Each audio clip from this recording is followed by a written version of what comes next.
I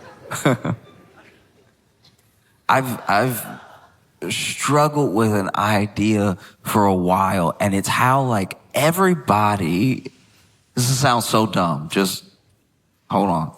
Give me a second. But it is crazy that everybody is a person.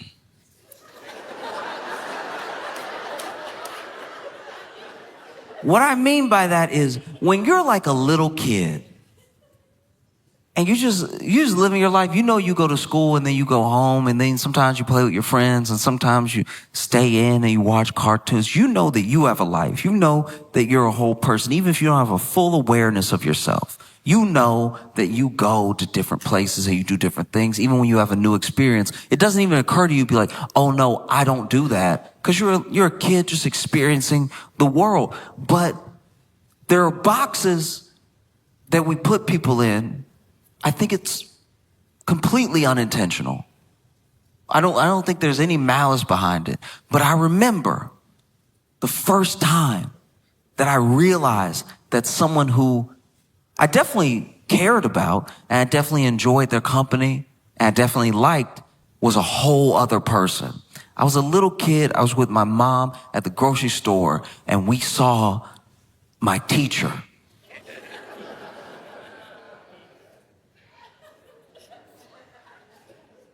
And I was shocked.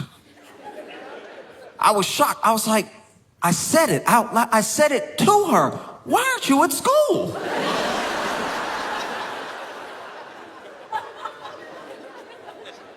If you're here, then whose?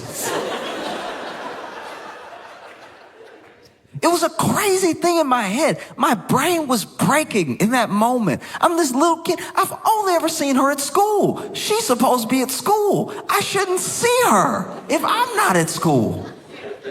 And she's over here buying groceries. I was like, you eat groceries?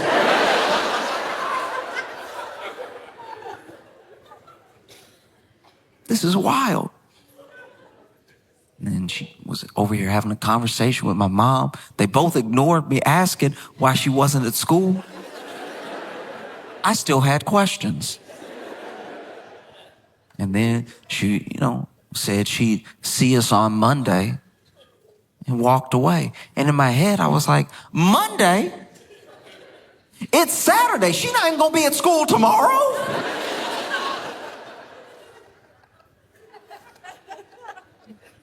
Blew my mind that one of my favorite teachers had like a house.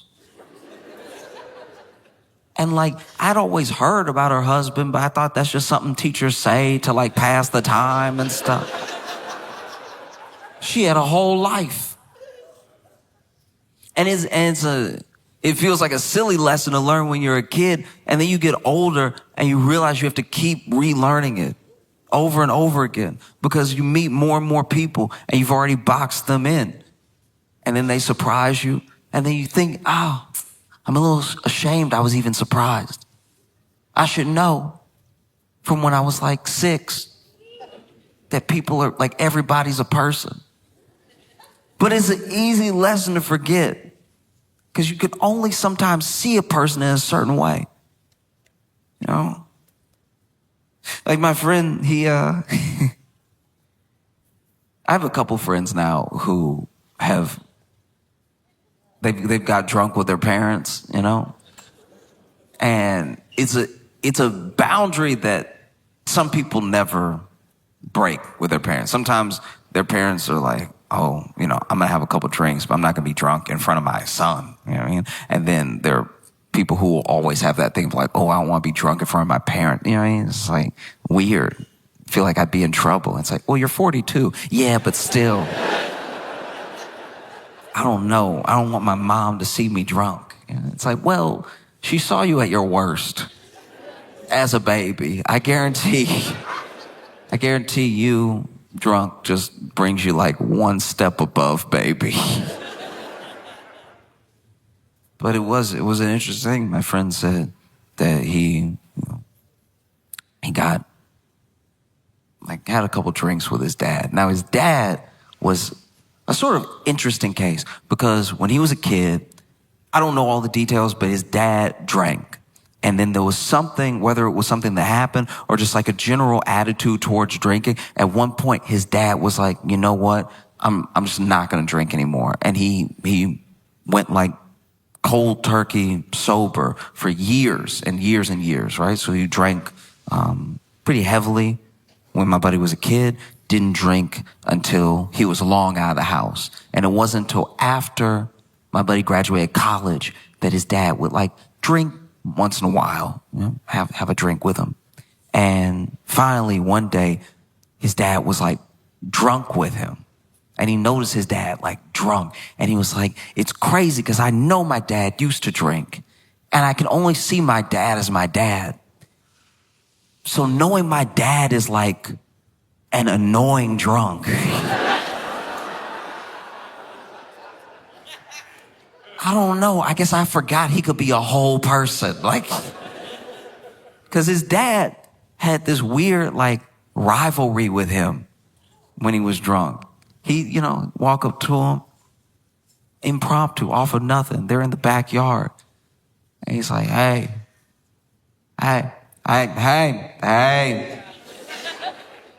you know, looking good, young man, looking strong, looking tough. I mean, you looking real strong. You know, what? You think you're stronger than me? What? I mean, no. Do you think he's stronger than me? We should race. You want to race? And he knows that a foot race with his dad sober wouldn't even be a contest. So he's like, nah, Dad, I'm good. He's like, no, come on. You know, if you're scared, say so. If you're scared, say so. If you're scared, the old man still got it. If you're scared, say so. Said he made it into one of the most annoying songs he had ever heard in his life. Just until he would raise him, if you scared, say so. And finally, he's like, all right, look, we'll race, fine. And he thinks if he stands up, his dad might just forget, you know, because he's at that level of drunk where he's on a mission, but not a mission he has to complete. Y'all know that mission. This is one of my favorite missions to watch people have on like a night out. You know, especially with like, but one of my favorite side quests in any night out that a bunch of ladies are having is finding one of their phones. One phone will go missing, and it will be the biggest deal in the world for 12 minutes. And then the person whose phone is missing will be like, let's just dance. It's like, all right, but you should go get your phone though. Like, you do need to call an Uber at some point and get home. Like, we need your phone. It's like, yeah, but like later, like, I don't know. It's just like, I don't even care. It's like, this is my song. And then it resets because then like several songs later, it'll be like, yeah, you look so good. I'm gonna take a picture of you. I'm gonna.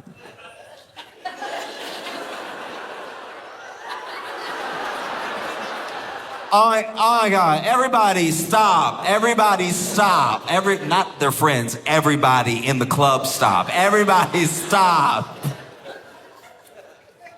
And so this dude stands up thinking like his dad's about to be over it anyway. And he's like, Dad, I really don't want to, like, we're having a good time. Like, let's just chill out. And his dad goes, no, race me.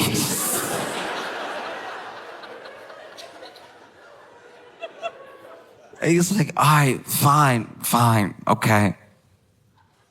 So they line up. He's not really gonna race his dad.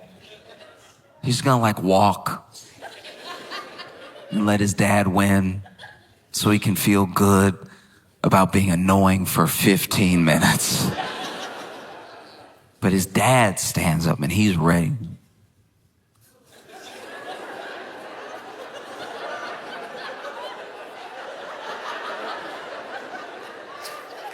You ever see somebody look at a finish line like it's moving?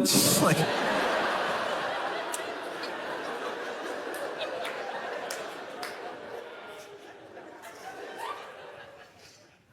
and then he said, all right, you ready? And they had already decided that his mom would say when to go. And so she said, go. And my buddy didn't even go. His dad took 3 steps and crashed into the patio table.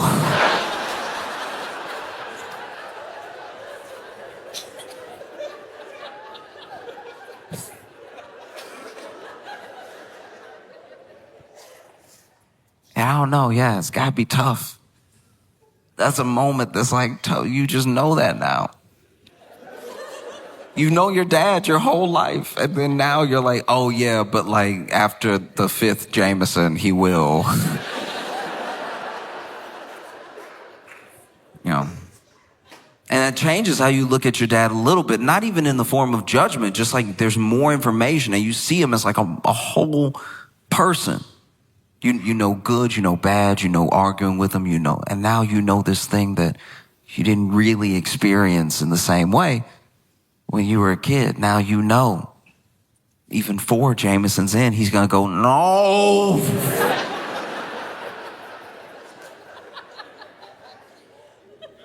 Oh. Like I don't know if it's possible to remind yourself every time, every day, that a person is like a whole person. Because we are so distant. Person to person. Like when you meet someone that you've maybe heard about, you can only go off your impression. That impression is colored by whoever told you about this person. And it's hard to remember. I try to remind myself all the time that we're meeting this person. Nothing nice has been said. But I'm sure they have a dog. I don't know. Like some redeeming quality. You try to approach it like that. And, I fail at it a lot. Sometimes I let, whether it's gossip or just like a preconceived notion, take over. And then you end up being friends with this person. And you feel even worse because you're like, oh, I judged you so harshly when we met. Some of my best friends, when I met them, hated their guts. I hated because I was just like, oh, just look at his face. One of my best friends from college, when we met, us meeting was me asking him for a pencil and him going, what? And so I just turned back around. I was like, all right, jerk. Turns out he just didn't hear me.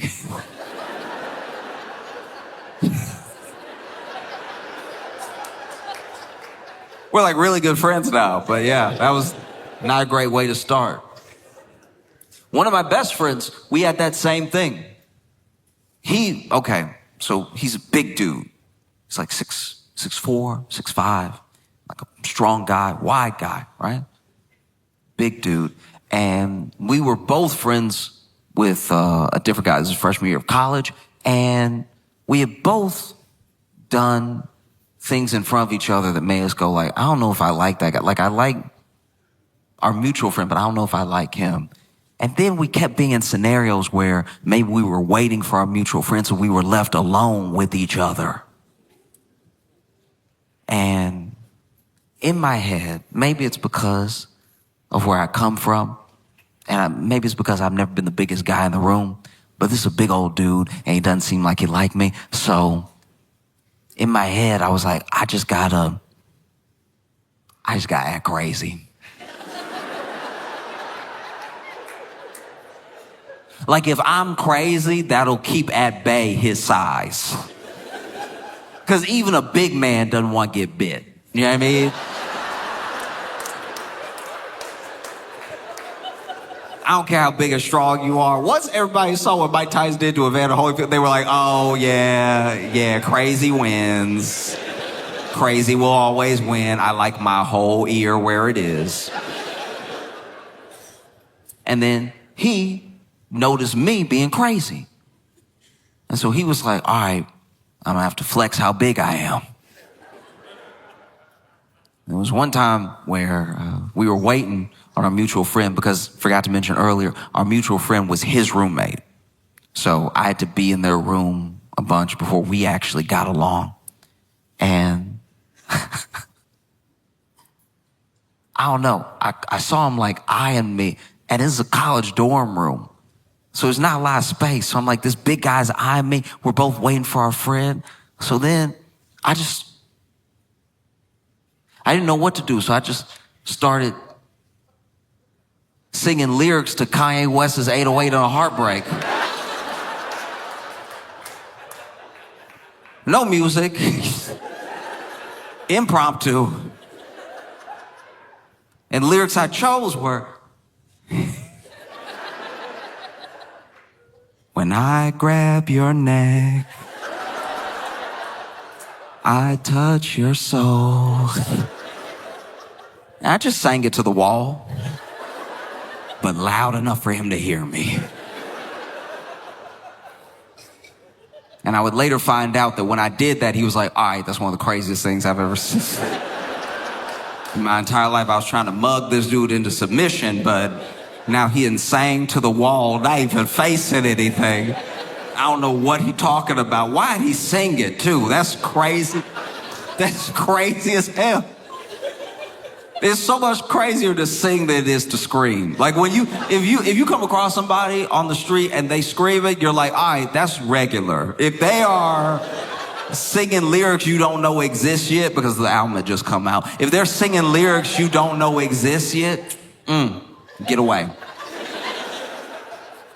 And so he was like, I gotta do something. Got to do something. And the thing that he decided to do was we both got a text from our mutual friend that it would be quicker for us to meet him where he was than wait for him to come back and us head out together. And so we decided to head out together. And while I'm in the hallway, it's a long hallway from the dorm room to the end of the suite. And when I'm in the hallway, I go, ah. And he says, what? And I'm like, I think a mosquito bit me. And I was being completely sincere in this moment. I started itching. I was like, what? And he's like, what happened? I think a mosquito bit me. And then he stands extra tall, every bit of 6'5", lets his eyes dart around the hallway and goes, you hurt my friend. And then he punched the wall as hard as he could.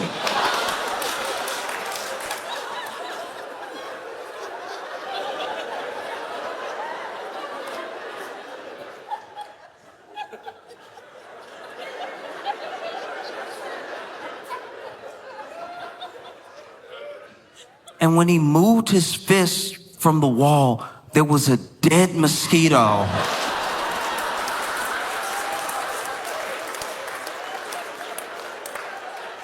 And I was like, oh Lord, he big and crazy.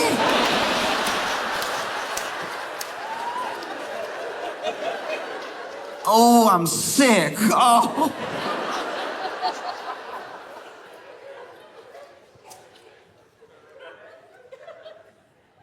And then we became best friends. We became best friends because we got to know each other. We got to know each other, and I got to know him as a whole person. I got to know how cool he was, how sincere he is, that he would do anything for his friends, including that mosquito thing. And he got to know me.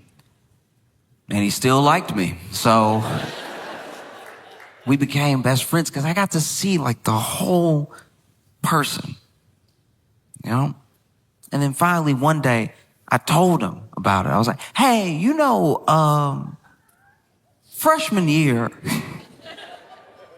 because when we were juniors, we became roommates. And I told him, like, hey, I just want to get something off my chest. Freshman year, when I was in the room with you and I just started singing.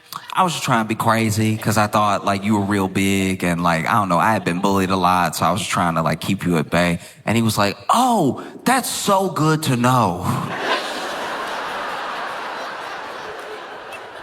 Which means in the time that we had become friends, he still thought like, no, that's what he does though. Like that's who he is as a person. I was like, that's so good to know. Because honestly, I was wondering what I'd have to do. I thought you were genuinely crazy.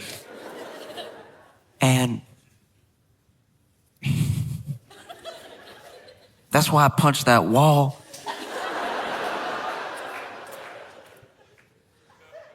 When I moved my hand, I couldn't believe the mosquito had actually...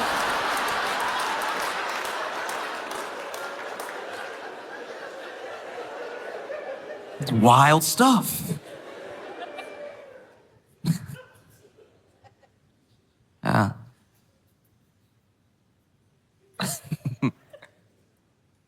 Yeah. Because it's tough sometimes accepting that someone was like a whole person. Because it is easier. If someone sucks, it's easier to just, lean on exactly what you know, and that's enough for you, and they suck, and that's the end of it. It's not necessary in your mind to get down to the deeper root of the issue about why they might be the way they are. Whatever. They suck, and I'm done talking about them. Like when I think about some of the most powerful people in the world, I think that way all the time. I forget that it's like a whole person because they suck. They suck so much.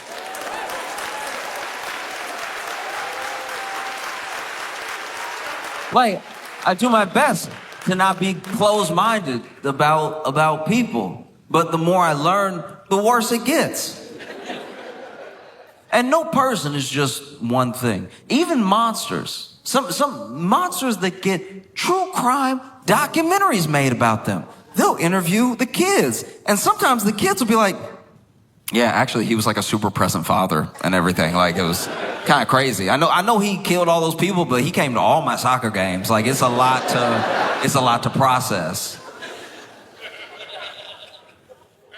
No. Like, I don't know what makes a person. I'm not a psychologist. I don't know what makes a person the way that they are. I just have guesses. Sometimes my guesses are good and I get to have a conversation with the person and see that I was kind of close. And then sometimes my guesses are totally off base because I don't have their mind. I can't act like I know why someone is the way that they are. I know for certain because of the people that I've been around. I know that sometimes when you grow up with real money, real privilege, it can be very difficult unless you are like delusional enough to accept the position you're in as anything more than like the randomness of who is born to who. It's very difficult to feel like you've made or earned anything yourself. If you are just born into billions, you see that's one of the reasons these people have to like make their mark on the world to prove that they're not just like some accident. Because within those families sometimes, and like, look, I'm not acting like I know billionaires. I know millionaires. And it's a little similar, but at the same time, there are some millionaires that are barely millionaires, so they still acting like they're middle class. Even though they're millionaires, it's actually pretty sad. And then there are people that are like multimillionaires, and I don't even really know that many multimillionaires, but I know those people have at least accepted their position as people with like wealth and privilege, right? I don't know any billionaires. But I do know the people that I am friends with that work with like truly insane net worth individuals have said things like, at a certain amount of money, it's not even money anymore. It's just you moving your will throughout the world. And that is how people with that much money think. And so if you are like a child born into this thing, especially if you don't take to it the way that we imagine people will take to it, because remember, a person is a whole person, but a lot of people will have a kid and have an idea of a child before the child is ever there. And then that idea of a child is exactly what this whole person has to be, or else they're a disappointment, or else they're a failure, right? I had the idea of you before you were ever here. And the idea of you that I had was, we play these sports together. I teach you to do this thing. We go to these things. You love the stuff that I love. Those are the hopes of like every parent. Every parent wants to share the things that they love with their kid, and hopefully the kid loves them too. Because as much as you love your sports team, as much as you love your favorite hobby, it'd be so much more enjoyable if the person you love the most loved it too. A lot of people have those hopes. That's common. That's normal. But this like world of wealth, they have an idea of maybe building a legacy, building an empire. And now whoever comes, whatever this child is, they will be someone who can uphold, build up, maintain the empire that I built. They're not having like a child. They're having a vessel to continue their wealth into the future. And that's got to be difficult to grow up in, because yes, you have all this money, you have all this privilege, you have access to all these different things, but there's a person looking at you like you don't even deserve to be here. And then there's everybody else that if you tried to tell them how it felt, they'd be like, oh, I'm sorry I couldn't hear you through all that money.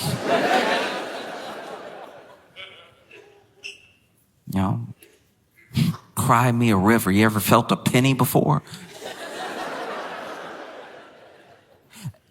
And so you see people really trying to exercise out all of this trauma in a way where they still move their will throughout the world.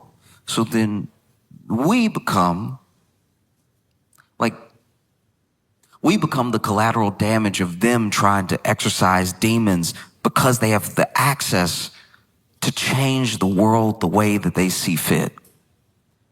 And that leaves us in a very dangerous position. And I don't know exactly how to fix that, what to do about that, but I do know it presents itself in like little moments. Small moments where you can see, oh, this is like a kid. This is like a hurt kid. You know? Most powerful man in the world. Incredibly rich, billionaire. But this is a kid. This is a scared kid. This is a hurt kid. This is an angry kid. And I'm not saying that takes away all the damage, all the things that are being created by what this kid is doing. But like, I see you differently now. Like, in theory, I should be scared of you. I should be worried about what your next move is going to be. I should be worried if you're going to send someone to hurt me or my family, because you could do that. You're a very powerful person. But then things happen, and I see you react like a kid. And it's weird to see you as a whole person, you know? Like, I'm not going to, how do I put this? I could tell Trump was hurt by that South Park episode because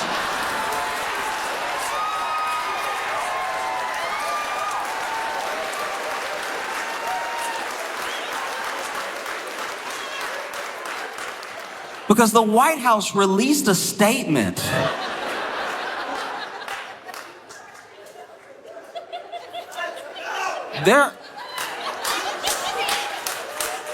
There are school shootings where the White House doesn't release a statement. The White House released a statement. They were like, hey, look,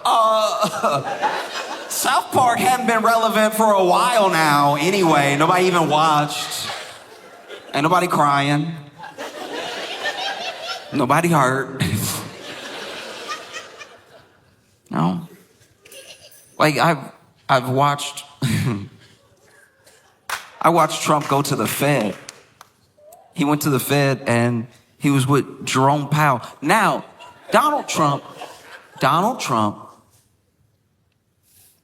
put Jerome Powell in that position, all right? Donald Trump made Jerome Powell Fed chair, right? And now Donald Trump can't stand Jerome Powell and doesn't know who appointed him.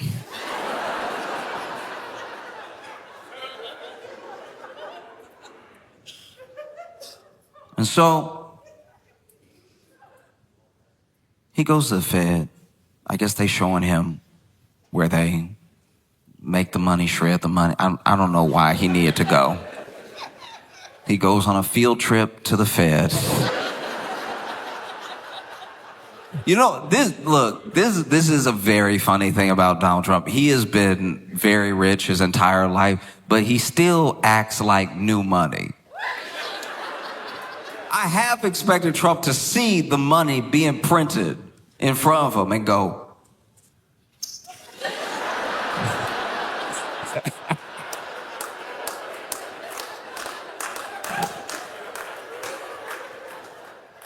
but this dude he's at the Fed with Jerome Powell, and look, you can say numbers. You can say numbers in whatever order you want. No, you can say numbers and he can say more numbers. You can say numbers, that's your right to say numbers however you see fit. Whatever numbers you like, you can say them in 4, 3, 3, 4. You can do whatever you want. Numbers are there for you to play with. Numbers serve at your pleasure, right? Say whatever numbers you want in whatever order you want, whenever you want. That will not make it math.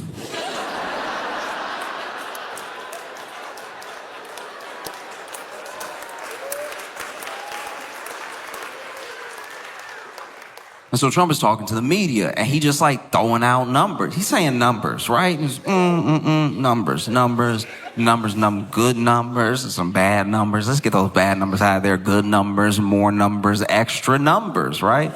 And quickly, almost immediately, Jerome Powell is standing off to the side, and he goes, oh, no.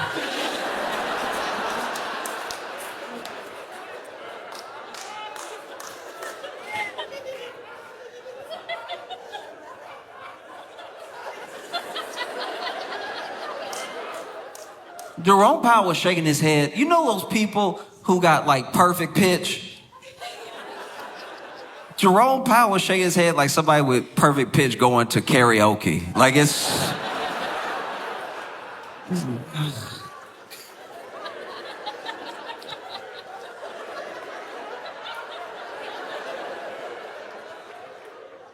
And look, this is not something that happens often. No, Trump's used to talking, and when he talks, people either nod or they stay quiet. And we saw this in spectacular fashion in like 2020. Because he would stand up there, and then the people next to him, the people behind him, sometimes you catch them being like, huh?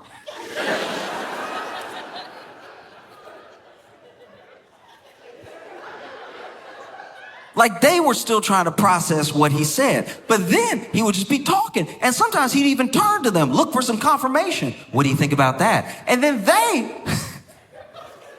they would be like, we'll have to check. I've never had the taste of bleach in my mouth, but...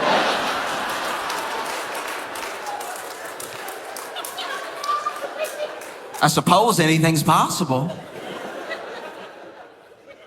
These experts, these doctors, these people, they weren't doing the thing that they should have been doing, which was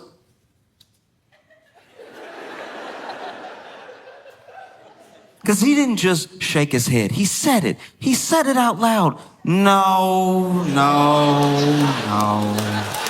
No, no, no, no.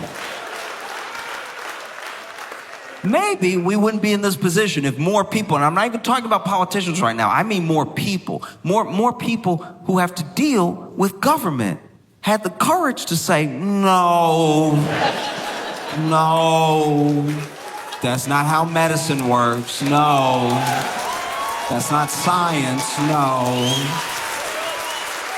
that's not English, no, no. A simple no is powerful, you know? And so sure enough, Trump hates Jerome Powell. Trump hates Jerome. Oh, he hates Jerome. Oh, oh. Trump hates Jerome. Trump hates Jerome. Like, let Jerome.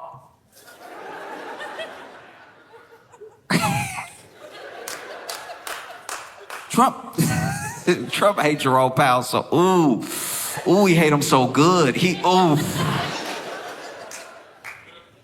Trump hates Jerome Powell so much, he did something he never does. He did something we haven't seen him do. Either time he's been president, he did something I didn't even think he was capable to do. Trump hates Jerome Powell so much. Through his teeth, he hate him. He hate him so much that Donald Trump did homework.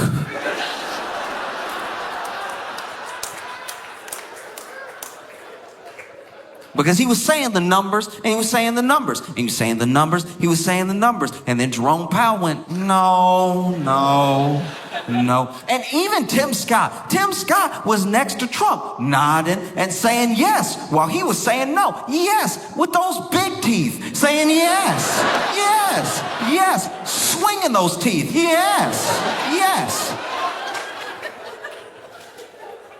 But Donald Trump heard Jerome Powell's no, and it was almost like he had practiced this. He was ready. He hates Jerome Powell so much. Ooh, he hates Ooh, he hate him. And so he goes, huh? What? No. Oh, well, I have the paper right here. And then Donald Trump pulled out a piece of paper and handed it to Jerome Powell like it was checkmate. I had never seen this man prepared in his life. Usually, when Trump has a chart or a piece of paper, it's because he already has a point he's trying to make, and he's just using that to illustrate. Trump has never had a Trump card.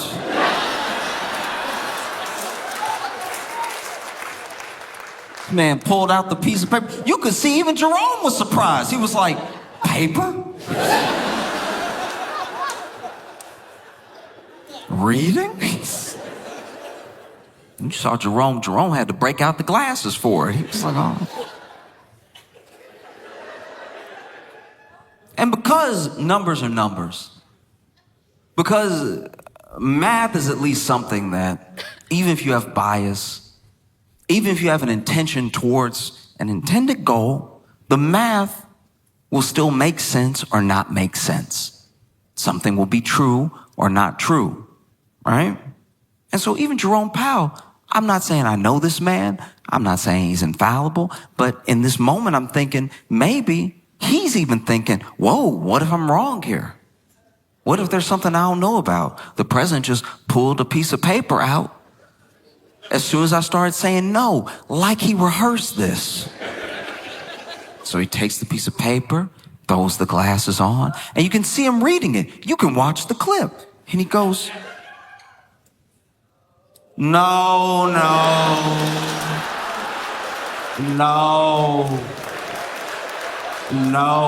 this old, no. I've been loving getting to watch in real time the indictment of New York Mayor Eric Adams. This dude sucks so much. It's so bad. This dude sucks. I don't know who your mayor is, but be glad it's not Eric Adams. This dude is the worst. He's so corrupt. And it's like corruption. This is what's disappointing about Eric Adams' corruption, is that it's like petty. Do you know what I mean? We expect politics to be corrupt. It says a lot that we do, but a part of us, do you know what I mean? And what does that say about us to a certain degree? I think about that a lot. What does that say about our expectations, that we expect corruption? You know what I mean? At lots of levels. You know, city councilman did this thing, president did this thing, whatever it is, we expect it. And then when people run, we don't really believe in them. Maybe if someone can make us believe in them along the way, that's the person that we vote for, because we're like, wow, this person's different. But different from what? The expectation is corruption, you know? And he's corrupt in a way that's truly disappointing.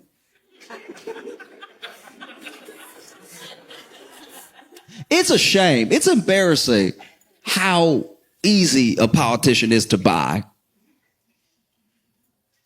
You could lease a new Subaru, or you could buy a politician depending on the position of the state. The things these people go down for, we're talking not money if we're talking politics, right? Like if I was a senator and I wanted to be corrupt, you'd have to get me good. You have to take care of me, because I might lose my job. I might go to jail. I need a nest egg to protect me. You know, something to look forward to while I'm in jail doing all that time for doing you a favor and being corrupt. Like, that's why I don't agree with it, and I'm glad he's going down for it. But Menendez makes sense. He took gold bars. That's cartoonish corruption.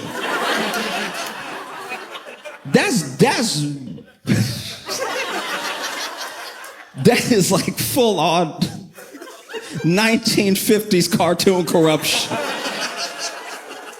That is New Yorker political cartoon corruption, to just take actual gold bars.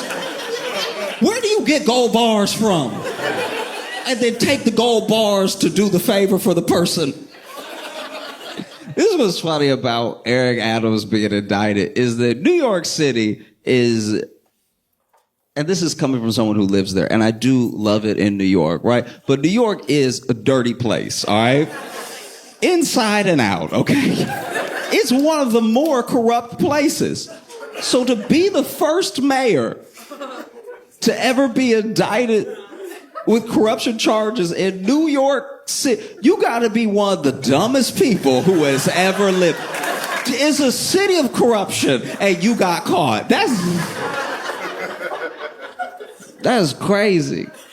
Sometimes I can't believe it. You know what I mean? Like, I'm sure he couldn't believe it. He was like, y'all, this is what we do.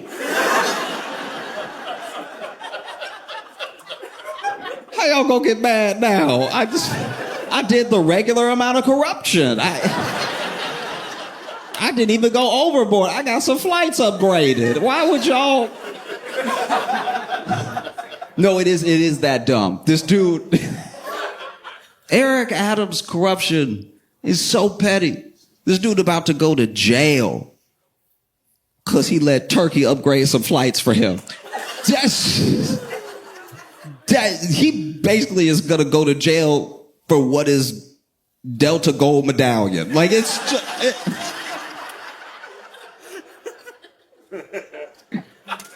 it's very petty. Some nice meals, some flights. That's great. That our mayor, New York's mayor, all it took to buy him was just treat him like a bad bitch for a night. Like, do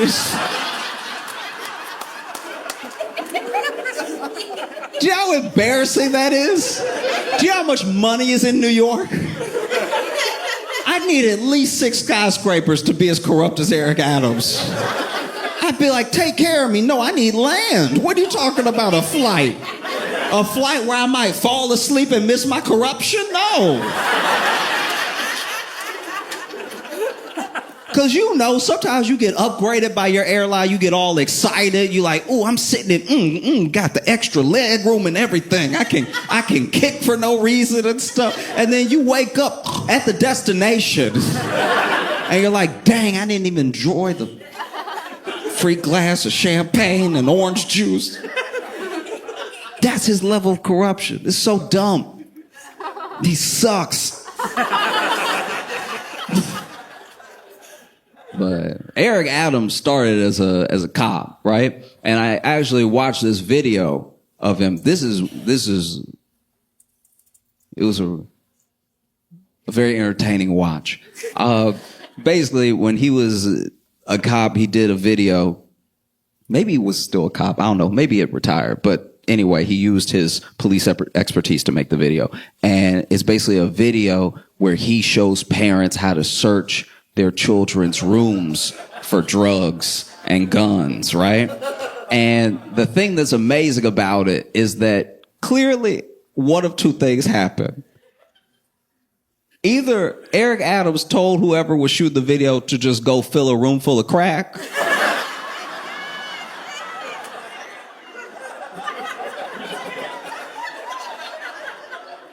or Eric Adams kept using the same 6 crack rocks in between takes. Because he was pulling crack out of places that didn't really make any sense. Like those... When you have crack, the intention is to smoke it or sell it. And where he was pulling, because then, first of all, the room didn't make sense. Because the room is supposed to be a child's room, right? But the room has stuff for a kid that's about to head off to college or somebody in preschool. Like, there's just too much going on in the room. The room makes sense if you were never going to leave that room for 26 years. Like, it doesn't...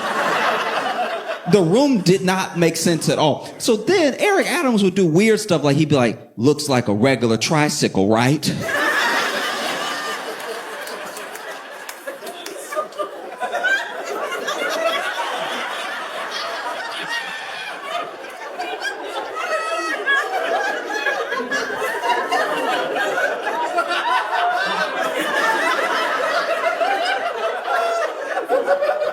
But if you pop this tire right quick,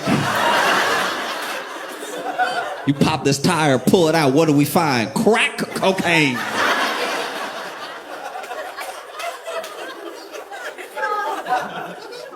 It was incredible. Like, looks like a regular doll, huh? But if you stab it in the back and rip it open, what do we find? Crack cocaine. And honestly, like, look, I even get the spirit behind what he's doing. But if your child is on crack,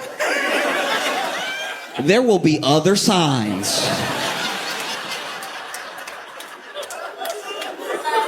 Besides a heavy tricycle wheel.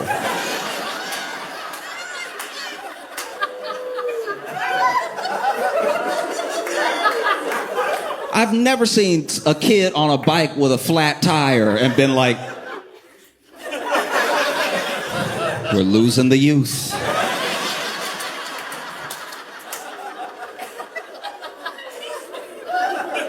It's insane. This dude is over here going, a simple jewelry box.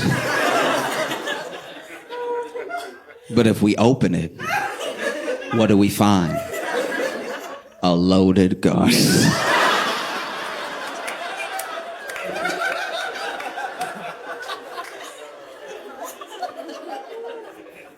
A pillow?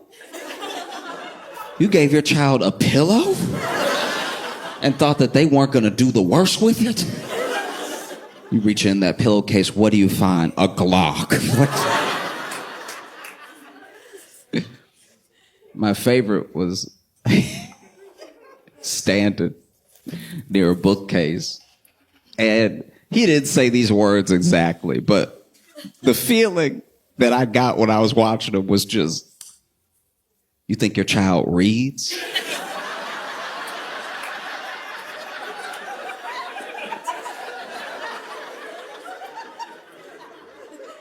You think your little baby boy, baby girl reading in here?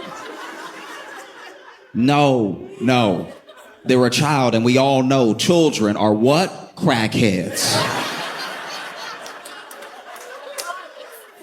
You open this book, and what do you find? What spills out? Crack cocaine. No, it was incredible. It was truly, the only thing he did do was pull crack out of the gun. Like,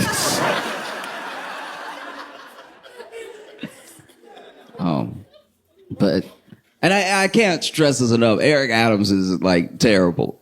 He really is. Like, he really is. He's the worst. It's so bad. He sucks. He sucks so much. You should be so glad he's not your mayor. Like, that's... Oh, man. I'll be honest with you. I didn't do the research. I don't know who your mayor is. I just know it's not Eric Adams. So you got two legs up on New York City. This dude, first of all, when he was running, he was corrupt. This dude was running, and he was already doing stuff where we were like, if it's not illegal, it's weird. This dude told the story of, because, he's a cop, and he reminds everybody all the time they used to be a cop, right? And it depends, because he does a thing that's real sneaky. He's really good at it, right? Where he was a black cop. So in some rooms, he's black. In some rooms, I used to be a cop. And never the two rooms shall meet. If like...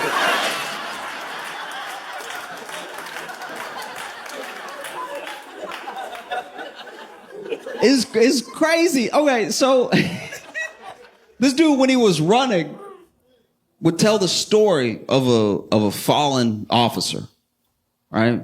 His friend that he loved dearly, who died in the line of duty, and he loved his friend so much that he keeps a picture of him in his wallet with him all the time, right? And it's a heartwarming story because no matter your feelings on cops, no matter your feelings on like the criminal justice system, I think everyone can understand what it's like to lose a friend, right? You can understand what it's like to lose, especially when you lose a friend when you're both in danger. Maybe you both were in the military together. Maybe you're both cops. Maybe you served in some way and then you lost your friend. And no one's going to know what that was like except for people who it also happened to, right? And he kept the picture in his wallet.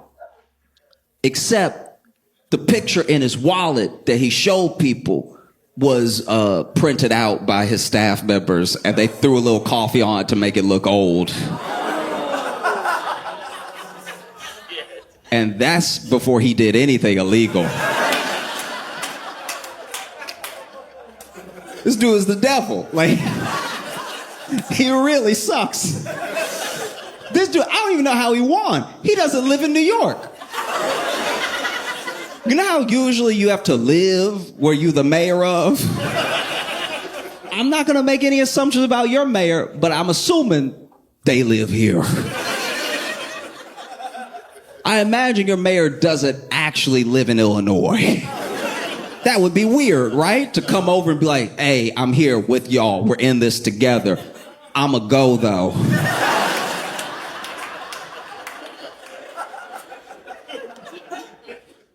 Dude lived in Jersey. And then it got outed that he lived in Jersey.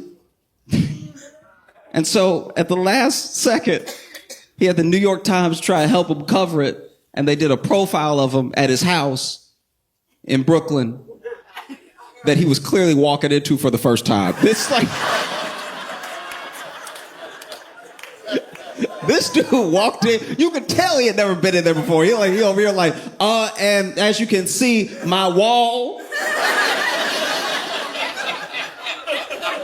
If you don't have one, you got to get one. All right, these walls are fire. This dude walked in, and clearly, whatever staff was trying to help him look like he lived there, I feel like they tried to like Ocean's 11 it and like did it a little too late because they were clearly moving stuff into the place to make it look furnished. But then he probably called them and told like, hey, I'm on the way now. Y'all got to get out because the apartment did not make sense. You walk in and in the living room is the bed. That's the intern who had to drop the bed like as they like, what?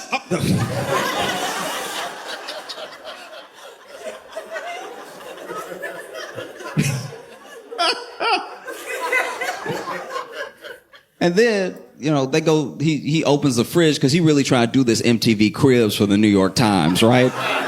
And so then he opens the fridge and he's like, blat out my snacks, right? And there is way too much meat for Adams to be a vegan.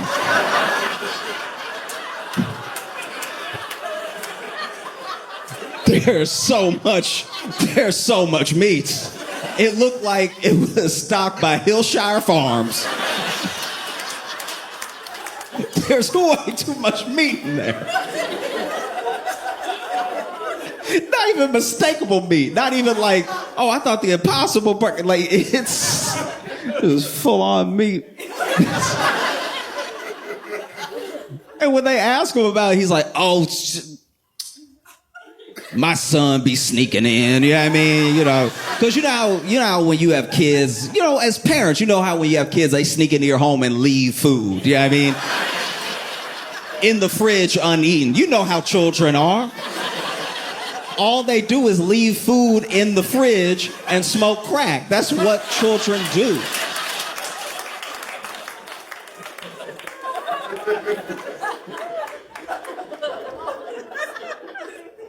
This dude is the worst.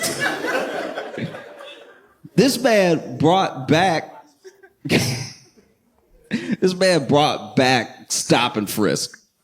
If you don't know what stop and frisk is, it was practice in New York where basically the police could stop you at any time and frisk you, check you for drugs and weapons and stuff like that. It was very popular under like Giuliani and stuff, but it was like found to be pretty disproportionate because they would just stay in one place and check everybody there.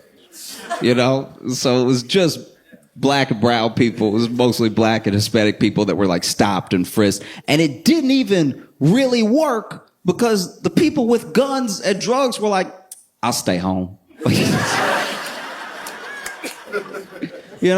They found when they did studies on it that, more often than not, it was men, over 9% men. So it's like 99.3% men of the stop and frisk. And then also in the 90s were black and brown people. So it was like, I think like 5% white, right? Which is just go all over New York. You're allowed to stop and frisk. Just stop and frisk everywhere. Just do the Upper West Side. Do you know what I mean? Just be like, hey, what's in the briefcase though? That could be full of anything. But they didn't, so it was found to be like an unconstitutional practice. It was found unconstitutional in 2013, and the New York police like disbanded fully in 2020, and then Eric Adams brought it back. Which is odd, because this is my thing about Eric Adams, and what I mean about that chameleon move that he does is that Eric Adams, I don't even know the exact particulars of the story. All I know is that he was arrested when he was a kid. Some people say he was a member of a gang himself, right? And that he, got beat up by the police. He tells this story of being a victim of police brutality at like 14, 15. Him and his friend got caught. They had done two things. I think they had stolen some checks or something, and they stole something else, and it was when they were trying to cash the stolen check they got caught, and basically they got beat up at the police station.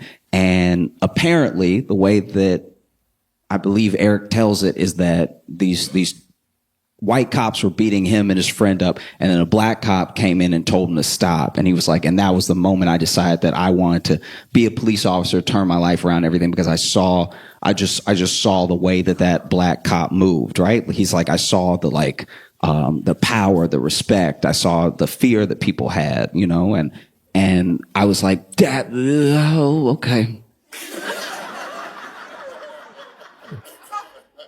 It's a weird thing to pull from that lesson, but all right. We're all our own people.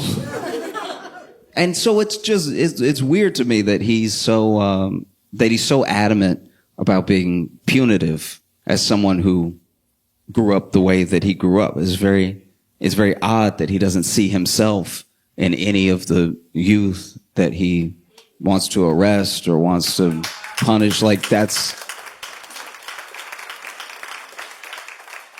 And that's even only part of why he sucks. Like, he sucks. This dude sucks so much. He's the worst.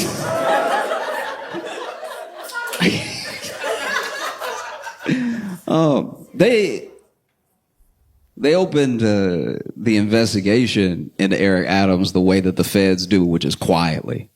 You know what I mean? The thing that's scary about the feds is that they always get you. Their conviction rate is in the 90s. So it's basically done. Like, do you know what I mean? Like, when they show up, it's only a matter of time, right? And the feds opened an investigation into them, and this is like a year ago, that they came through and they were like, hey, we're going to need everybody's cell phone. Your whole team, right? Which is already not great.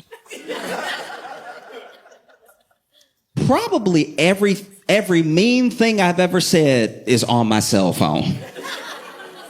Do you know what I mean? Like, I try to be a good person, but if you pull up on me and you snatch my cell phone, you're going to be like, oh, you an asshole. Okay. The cell phone feels safe. You know, and the feds roll up and, take his laptop, his cell phone, everything. And this is how you know, this is how a guilty dude moves, right? So he goes ahead and gets swooped on when the feds come and get everybody's cell phone. And he's like, oh, actually, my cell phone, I don't have it on me, right? I don't have it. And they were like, okay, we'll bring it first thing tomorrow. And he brings it. Next day, brings it, right?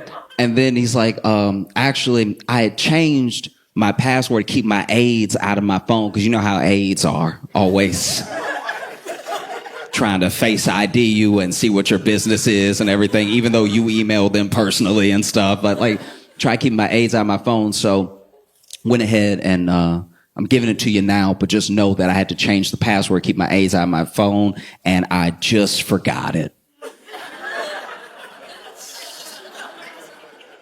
This dude moves like a man who cheats. Like, that's crazy. And the feds basically had so much on them that they were like, oh, we don't need your phone. Because we have every other phone that you text.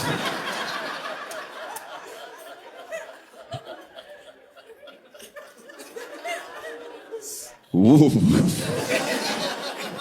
There's even instances of Adam's aides knowing things were illegal and then being like, y'all, this is illegal. They said it in the text, but y'all, this is illegal. I don't think he'll want to do it. And then you know that text bubble? He'd be like, hey, this is illegal. I don't know if he'll want to do it. And then the person from Turkey or whatever would be like, are you sure? And then the text bubble...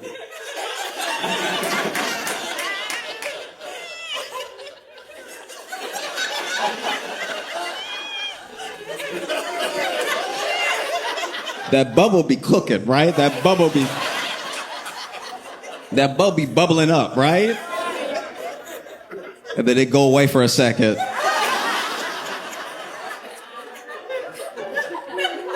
And then it come back and be like, never mind, he's down.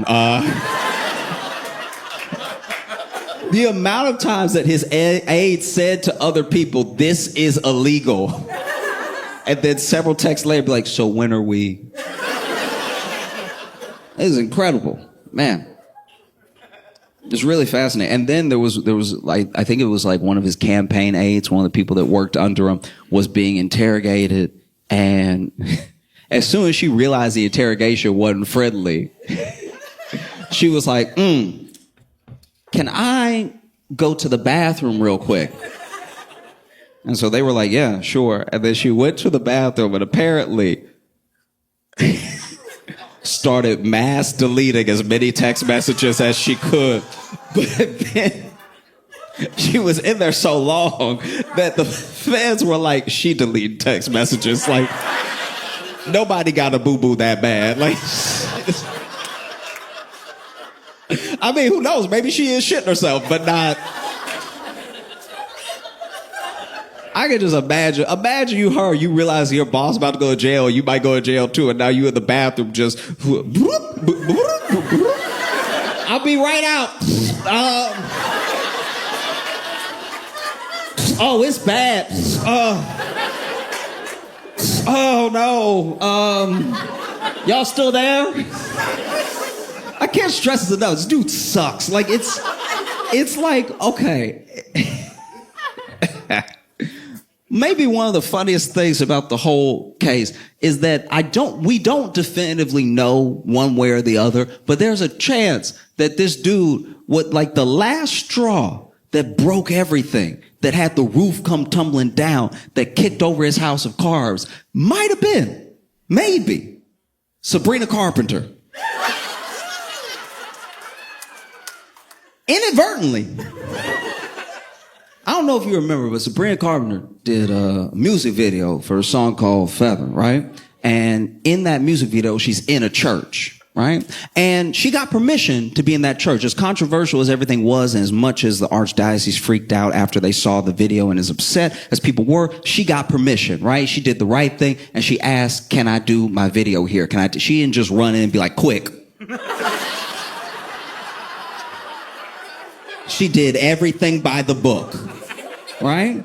And the person that allowed her was a Monsignor, right? This Monsignor gave permission to shoot in the church and everything. And then when the video comes out, obviously the archdiocese is all upset and stuff. They're like, nothing provocative or sexual should be in a church.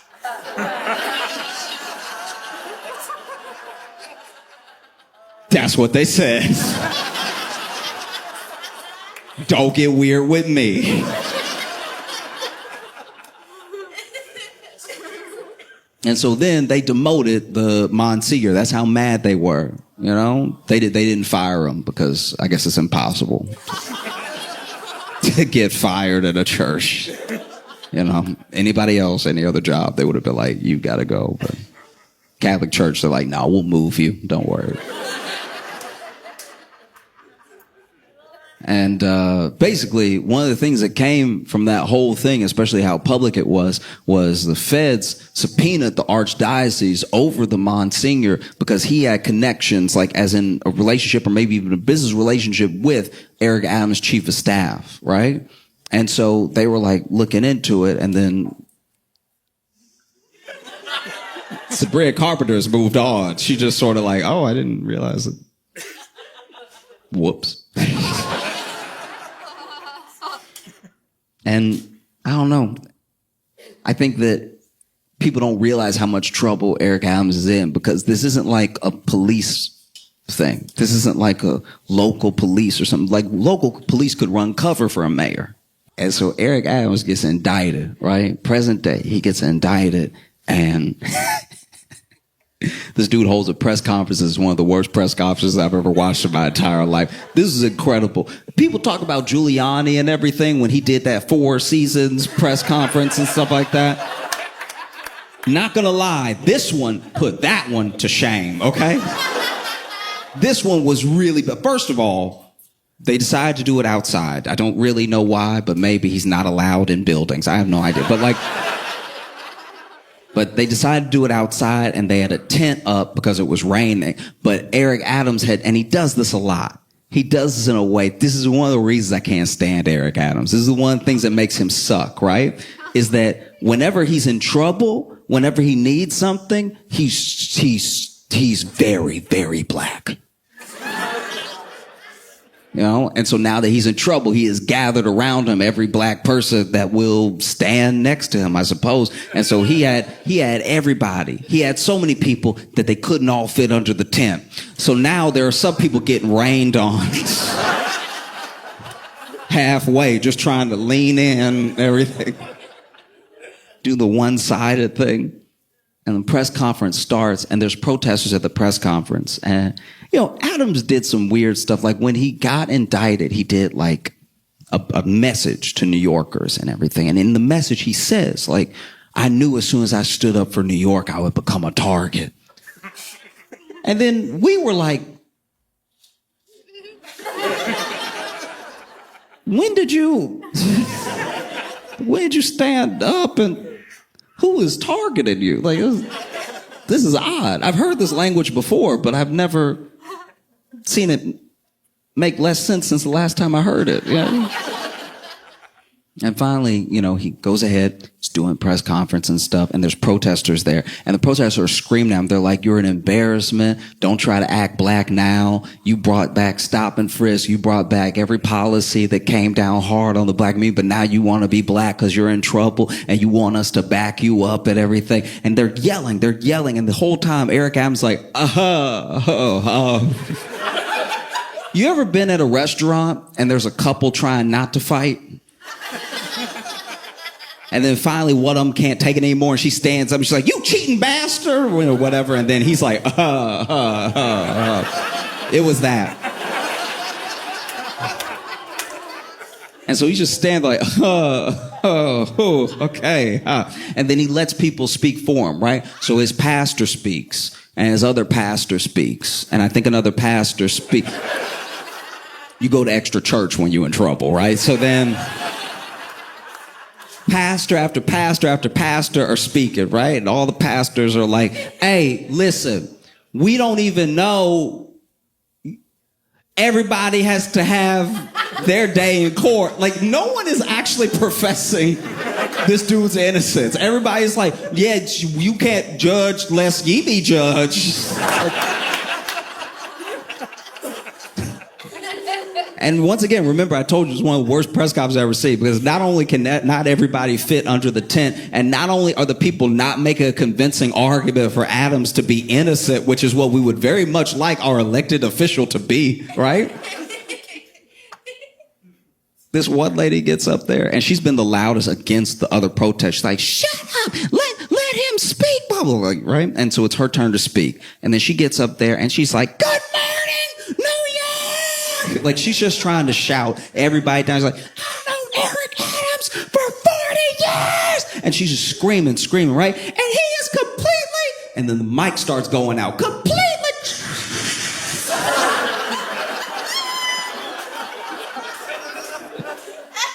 And another thing... And he is not corrupt with a... Thank you.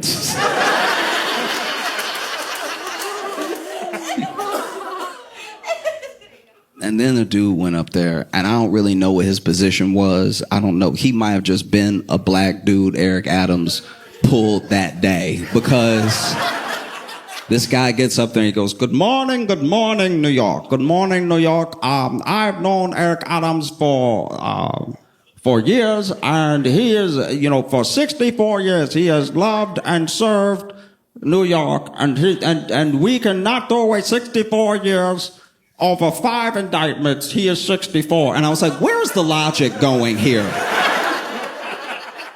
You want that dude to be innocent because he's 64? Like, is that... There's no way he served 64. He just is alive for 64 years.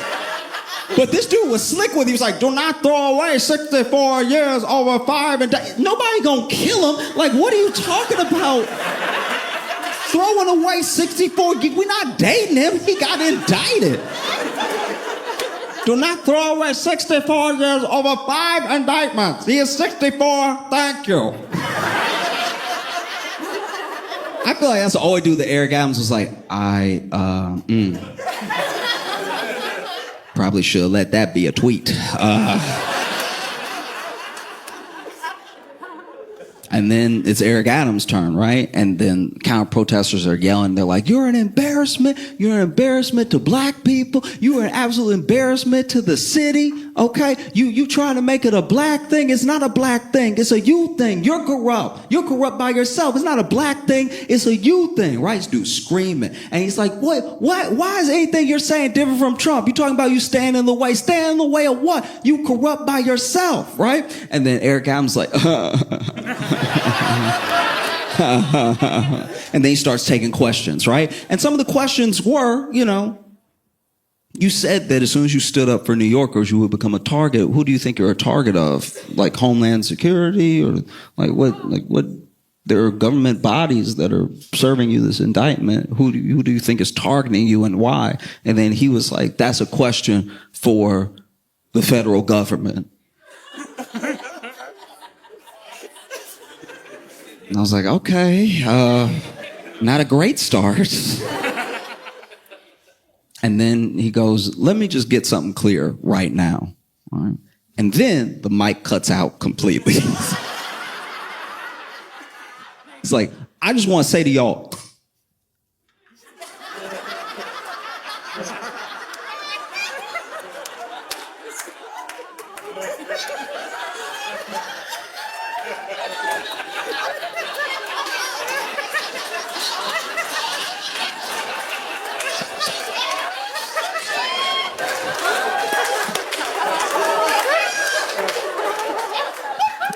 that's all I gotta say.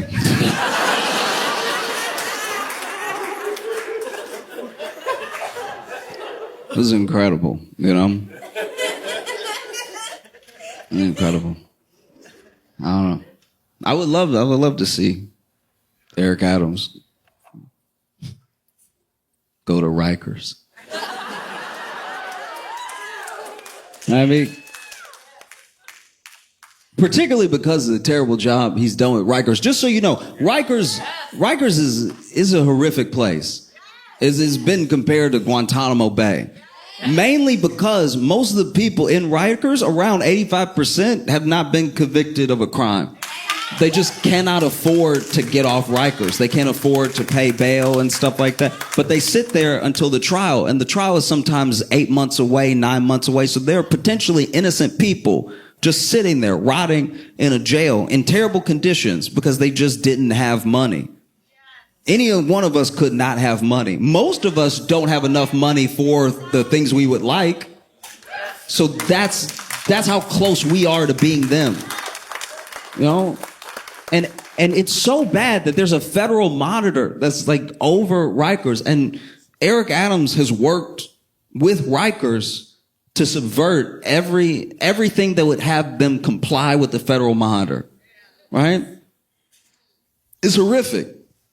And all they've really done is like try to throw money and staffing at the problem, but then money and staffing have become the problem because now Rikers is such a cushy job that there are a lot of people who don't show up for work. So now they really are wasting money because they'll be understaffed on a day where everyone is scheduled and then everyone calls in sick. And then people die at Rikers. People die every year at Rikers. You know? It's absolutely insane. And the staffing, if I'm correct, maybe I'm wrong, right? But last time I looked it up, the staffing was like 2 to 1. No jail has 2 to 1. No jail anywhere has 2 to 1, you know? And so what a poetic thing it would be, you know, for the guy that a year ago gave the key to the city to Diddy.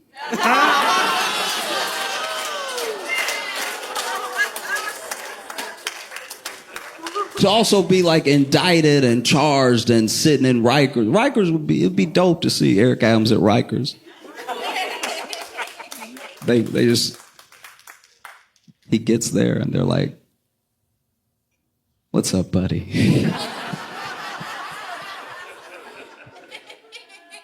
Let's talk.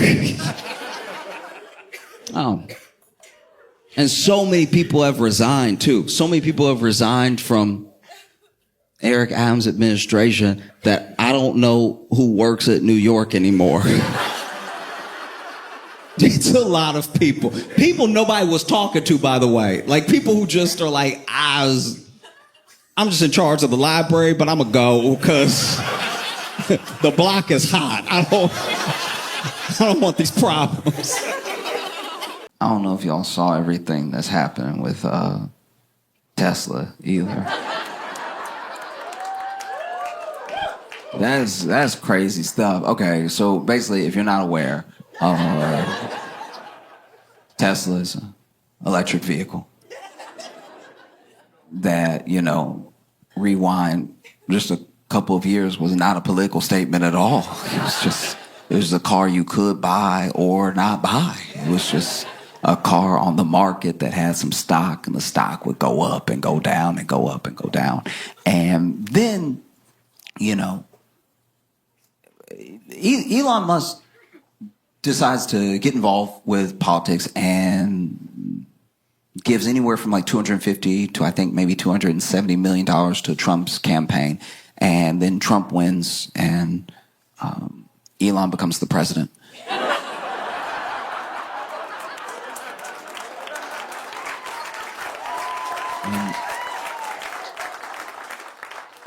And so Elon becomes the president, and people don't really know how to feel because this particular thing hasn't happened before. There's always been like millionaires and billionaires donating to campaigns and stuff like that, but this is the most like infused a person has been in like what's gonna happen, and it's very clear in what is self-serving when it comes to like Elon's actions and everything. And so then, inauguration day comes, and there's all the fanfare of like this new administration is starting. And there are some people who own Teslas already, like they bought theirs in 2022. And they would tell people, hey, I bought mine in 2022. Like, I don't. Just so you know, I got mine in 2022. I didn't know, and I wasn't a part of, and I was trying to get an electric vehicle to help the environment. I didn't know it would be. So, just so you know about me. And then Elon's giving a speech, and then he says, my heart goes out to you. And then he does like a full-on Nazi salute, right? And does it again, for clarity. And there is a part of me that genuinely, when someone buys something, especially something expensive, and then something happens with that company, a part of me does feel for them, because there are people who bought their Tesla in 2022. They might have been sitting in their Tesla when they saw Elon do a Nazi salute, like.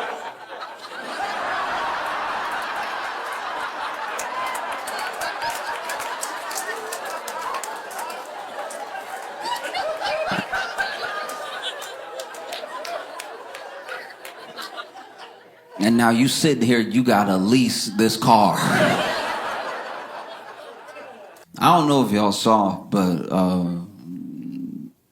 Trump released the JFK files, or at least is starting to release the JFK files. And yeah,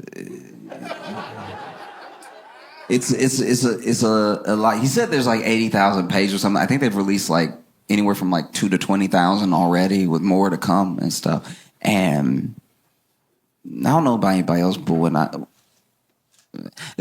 it comes to JFK and the conspiracies around his death, those were like some of the first moments that you saw, for at least a wide population of Americans, trust in government and its agencies break. A trust that they've never got back since, where like whole government agencies don't have the trust of the people, because up until then, maybe they classified things, maybe they told the public lies or whatever, but they were things that people felt like they could at least get on with life believing. JFK was the first thing for a lot of people that spawned the real like tinfoil hat stuff, what aren't they telling us sort of thing.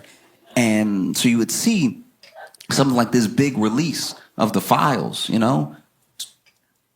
20,000 with like 60,000 more to come. And it's kind of crazy that everyone sees that and they're like, nah, I'm good. 80,000 pages? I don't think JFK cares that much. That's 80,000 pages. Game of Thrones isn't 80,000 pages. 80,000 pages is insane.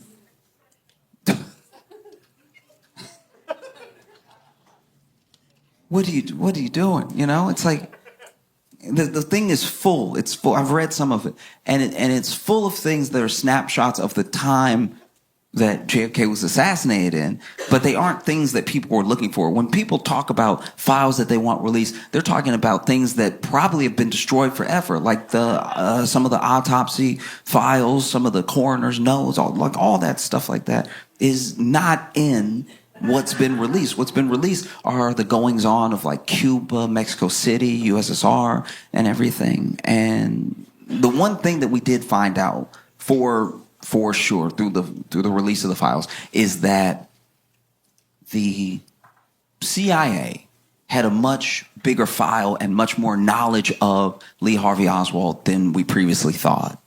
And they had been tracking his movements and everything. He had been going to these different countries. I'm pretty sure he went to Mexico City for a little bit, and then he went to the USSR. And I don't know if the word is defect, but he basically was trying to leave the US, become an expat and join USSR, and even tore up his passport and everything. And the USSR was like, oh, nah. Nah, we good.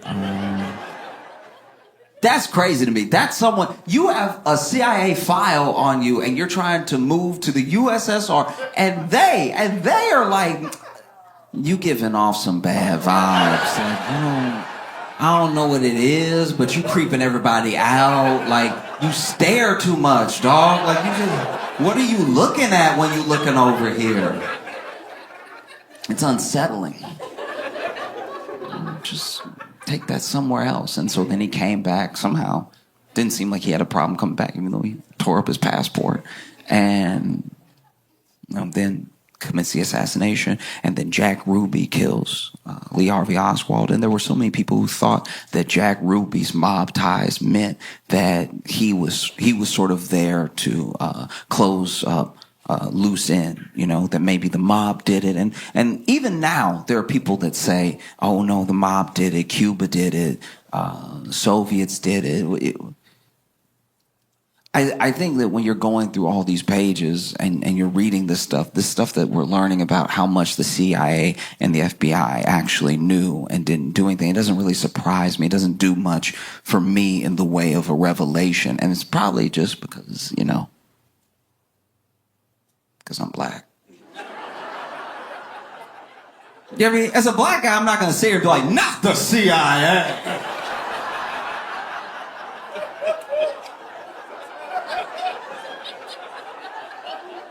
You mean to tell me the CIA? Next, you're going to be talking about the FBI. Guys, no, not at all. Because that's the thing. That's what trips me up too, is all these pages are getting released. There are things that were released during Trump's first administration that were redacted pretty heavily, and then they've been re-released not redacted, right? Or just one line redacted. So much so that there are people that are actually mad at Trump because they're like, some of that stuff, some of those people are still alive. What are you doing? You know what I mean?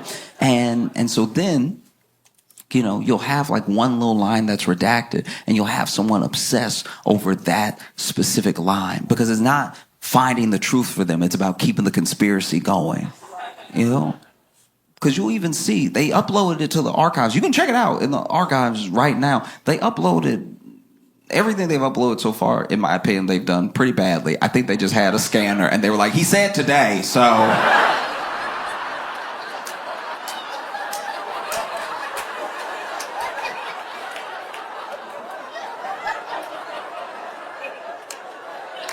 I know it's crooked.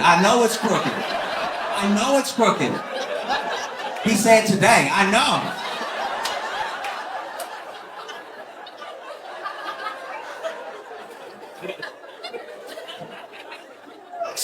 Honestly, I looked at some of the files, some of the handwriting in some of the notes, whether it's written by a CIA agent or like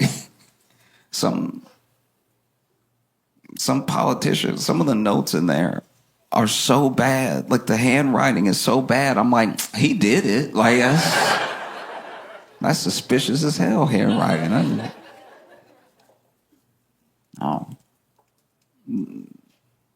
Little thing. Little line will be redacted. Oh, that's what they don't want you to see. That's where all the truth is. It's like, look, maybe. I'm not even saying that's not possible. Maybe. But also... maybe it's just like an address that makes sure that a person who has nothing to do with this doesn't get implicated. There are all types of reasons to redact something. And it's when people put that much weight on the thing to keep the whole thing going that I'm like, you don't want to know. You want to keep guessing, And don't get me wrong, it's fun to guess. I love guessing. I don't know what I'm talking about half the time. Sometimes I'm just guessing. No, best way I can describe it is I'm a fight fan, so I watch boxing, I watch MMA and stuff like that, and I watch men's fights, I watch women's fights, and I just kind of follow the fighter and follow their journey and enjoy who I enjoy because I like the person and I like their story, right? And there was this young woman. I do not know if she is from Brazil. I think she is because I'm pretty sure she was speaking Portuguese, and she only speaks Portuguese. She doesn't speak English. So after fights, when someone wins, especially if they don't speak the language, they will do the post-fight interview right there. And they might do another press conference later, but they'll do the post-fight interview. And if they do not speak the language, someone will come out, a translator for the promotion will come out. And in this case, her translator was her coach. So she wins the fight, and it's big. It's the biggest fight that she's won of her career. It puts her in the rankings and everything. And so the announcer walks up, and he's like, "Congratulations on a fantastic fight. Was this win mean to you? It's sort of putting you on the map right now against such a tough opponent." And she speaks for like 8 seconds, and then her coach goes, "Thank you so much, everybody, for watching my fight. I really appreciate it. I worked really hard, and thank you so much for the love."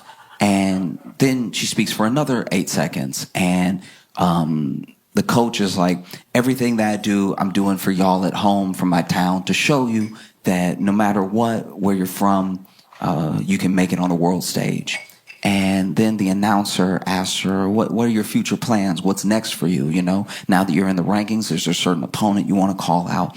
And she speaks even shorter this time for like 6 seconds. And then her coach is like, "Yeah, the next plans are anybody who wants it, all right? I'm taking heads, I'm taking necks. I want your limbs, give me your arms, give me your legs. If I see you on the street, it's already on, you already know. The best thing you could do is drop out of the division right now because I'm coming for all y'all's necks. I'm killing everybody, all right? You're going to dream about me, and then when you wake up, I'm going to be there. That's on God, okay? I'm killing all of y'all. None of y'all can stop me. None of y'all can touch me. What I did to her was a mercy killing. I'm coming to kill y'all for real. I want your bodies, okay? I'm stacking bodies, all right? And the champ, I'm going to beat the champ, and I'm going to beat the brakes off the champ in her hometown. She's going to bleed in front of her people, okay?" And then they exited the octagon. They went ahead and left, and then there was a fighter, because, you know, fighters watch other fighters' fights, and they'll live tweet it, and he tweeted right after that whole thing, "She ain't say all that."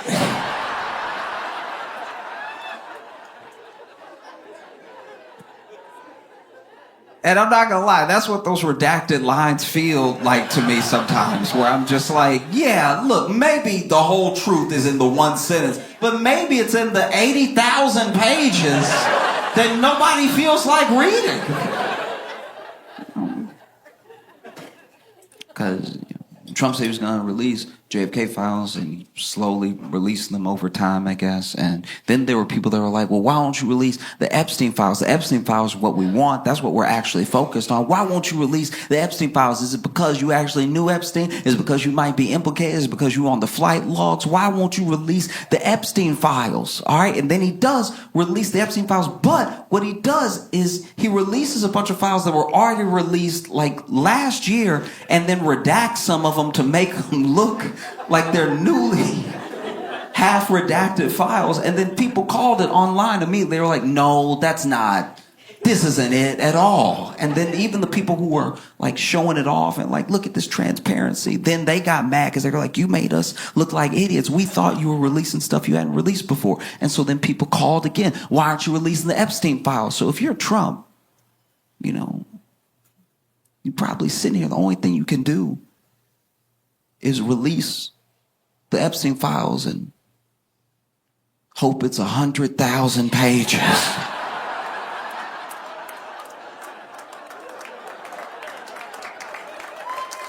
You know what I mean?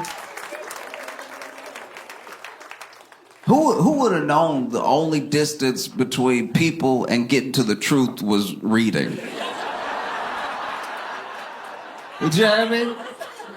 We want to know. We as a people have the right to know. It's 80,000 pages. I'm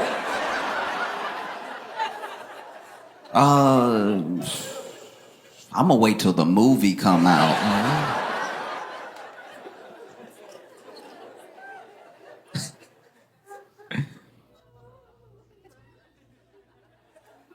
But what are you gonna do? You know, Elon's the president. We know he's the president because, first of all, he telling everybody to report to him, sending whole government employees emails, tell me everything you did. It's like, isn't some of that classified? Like, it's wild. You stand in the Oval Office talking about what we're doing. It's like, who is we? Got your son in there. That's how you could tell Trump not the president. Got Elon's son rubbing his boogers on him.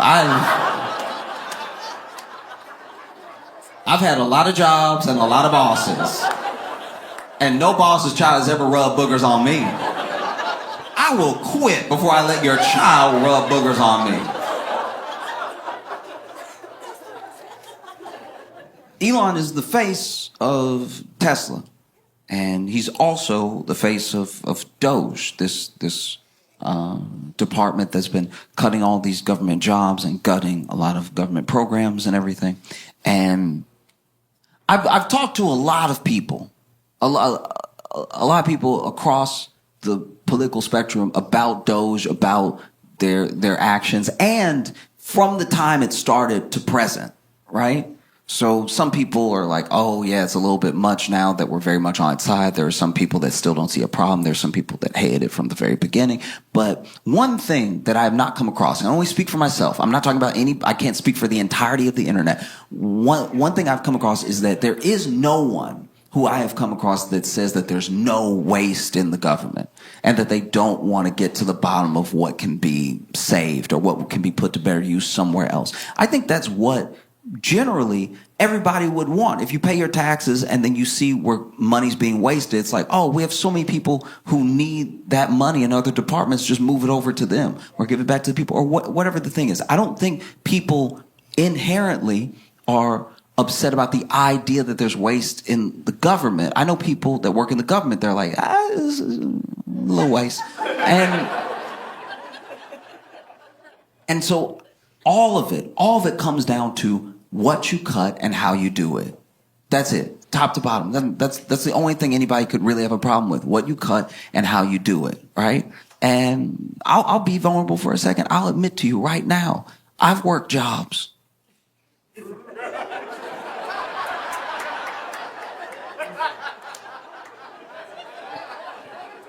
I've worked jobs where I was like, I'm not gonna tell anybody, but like, they really don't need me.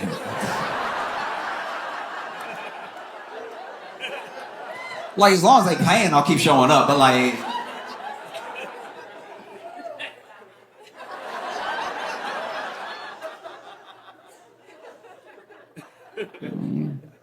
And you end up seeing what happens. Because the thing with, whether it's voters or whether it's like rhetoric around how to handle this stuff, there are people who even now genuinely believe, oh, let's get a business person. Let's get someone who's good at business in government so they can run the government as efficiently as they run their business, right?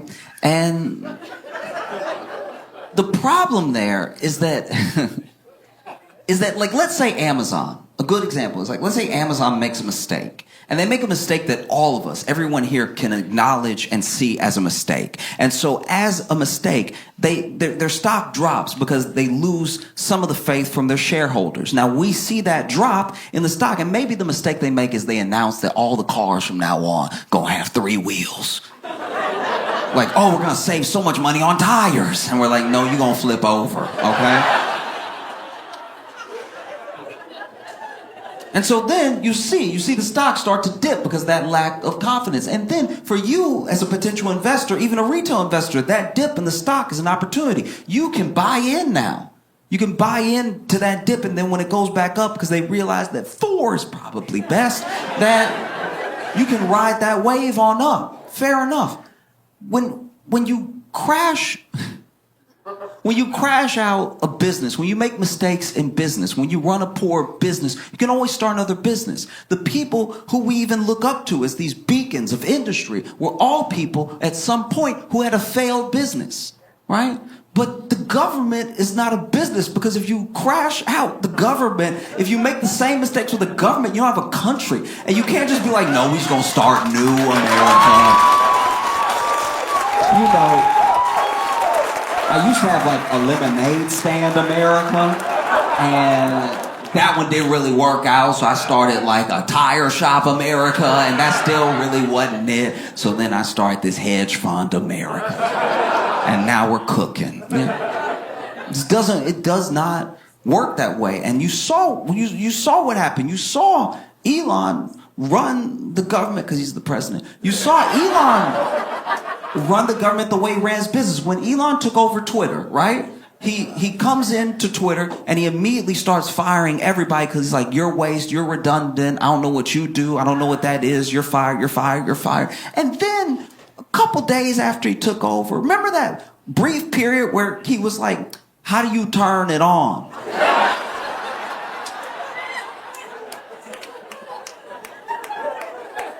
And then someone who still worked there, who he didn't fire, was like, oh, you fired the dude who turned it on. Yeah, you asked me for a list of people to fire. I'm not going to put my name on the list.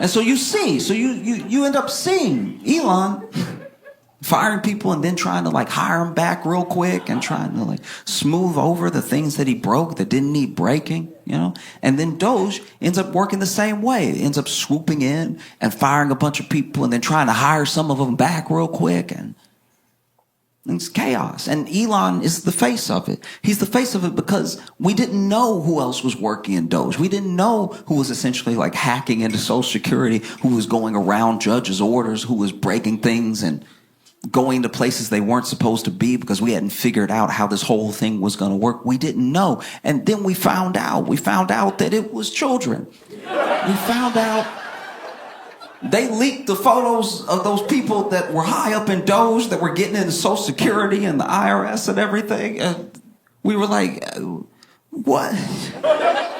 Fresh out of school, I saw one kid's picture who was like high up in Doge doing all the breaking in and stuff. And I was like, Peter Parker? I cannot believe that Spider-Man gonna cut off my grandma's Social Security. So I don't think it was anyone saying like there's no waste, but it's what you cut and how you cut it. You know, I think people would have appreciated like an actual audit. They said that they did one, but usually when you do an audit and you really account for the waste and you really account for what jobs you do and don't need, you don't have to hire anybody back. You know?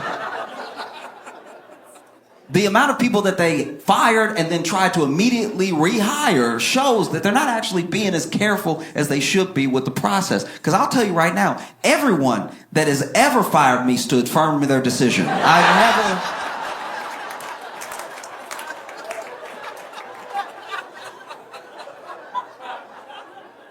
I've never been fired and then somebody ran out after me. Hold on.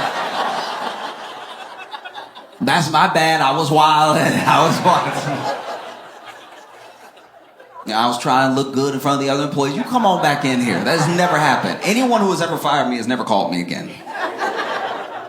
But then Elon is the face of them. People don't know what to do. They don't know what to do to express their anger and their disappointment, their frustration about this unelected person gutting these government programs. And you see where people, it's not just like a one-sided thing. It's not just like a liberal thing. You know, there are people who are like, I voted for Trump. I believe in what Doge is doing, but then I'm told that I'm being cut because of bad performance, even though I'm holding right here a performance review for like a month before the election where they said that I was doing great, you know? And so then people across the political spectrum are going to the town halls and they're complaining to the representatives, and the representatives they're not really hearing them out. They're not really backing them up. So there's even more frustration, and it's bubbling up and it's bubbling up. And he's the face of two things. He's the face of Doge and he's the face of Tesla.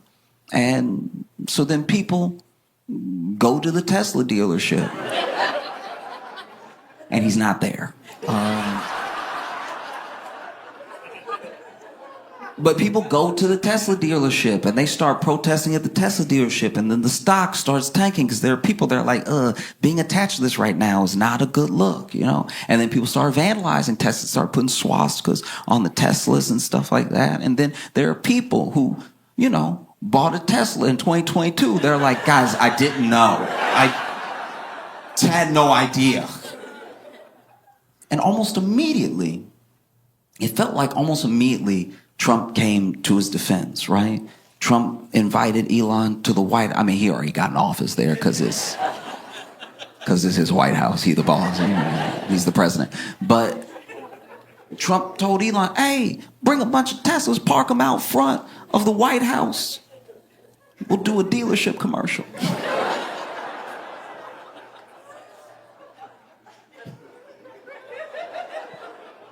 This man got in the Tesla. Trump got in the Tesla, was like, everything's computer. Which is not wrong.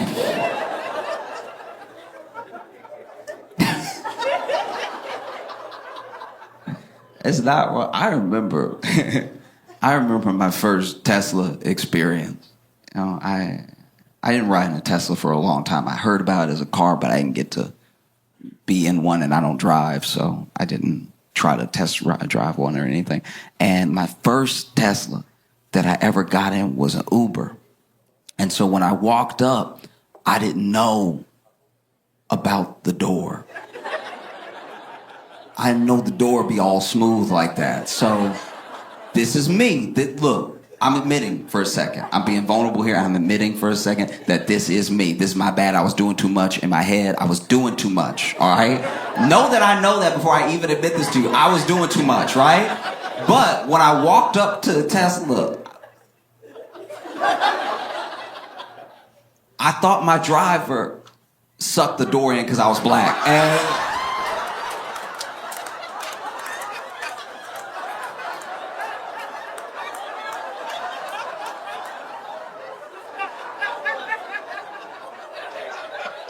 And I was standing there like, never in all my days have I seen this type of racism.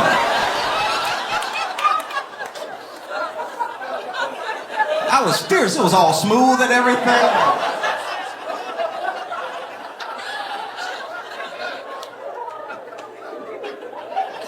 And so finally, driver noticed I'm not getting in the car, so he rolled down the window. I lean over all indignant like...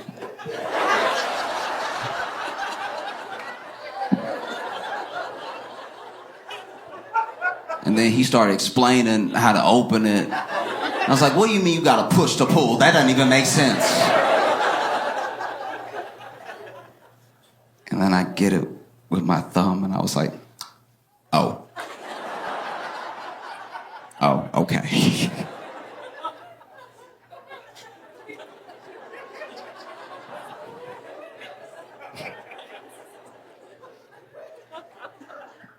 Got in the Uber, we took off. And this is the thing with the gig economy jobs, right? Is that, how do I put this? There's a social contract we have not written yet on like how much this is like your property versus my time versus our experience, right? And so when I get in an Uber, I'm very respectful of the fact that this person's car. This isn't my car, right? I'm not renting it so it can be my car for a little while. And we're sharing this time together, but it is my time that I'm paying for, so that's what makes me the customer, you know? So I try to not make any waves. I get in an Uber and I'm just like whatever they need to do. Sometimes there are people who start driving Uber very, very early, so they're tired. And so they got to blast themselves with cold air. They have to have their window down. And I'm like, I'd rather that than us die warm. You know? So I don't say anything. I'm like, I'll just be uncomfortable on the way to the airport because that's what's keeping this man awake. And this is the person that showed up to drive me, right? So I almost never say anything. It's a very big deal for me to even try to say anything. And I go ahead and I do it though. I'm like, hey, I'm so sorry. I'm not like, I usually don't do this or anything. But I leaned over to him and I was like, hey, I'm so sorry. But could you please like, touch the wheel, like.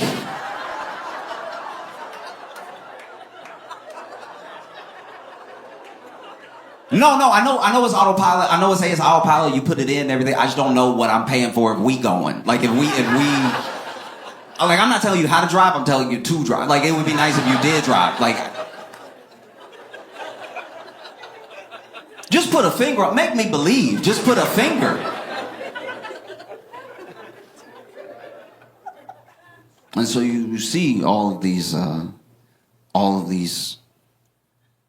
attacks on Tesla increasing, and the stock price dips and dips and dips, and it goes up a little bit. Every once in a while it goes up because there's some people who don't care about any of this at all, and they see it as an opportunity to buy low, and so it'll go up a little bit, maybe like 3-4% here, and then it drops a little bit more, and it's down from its high by a lot.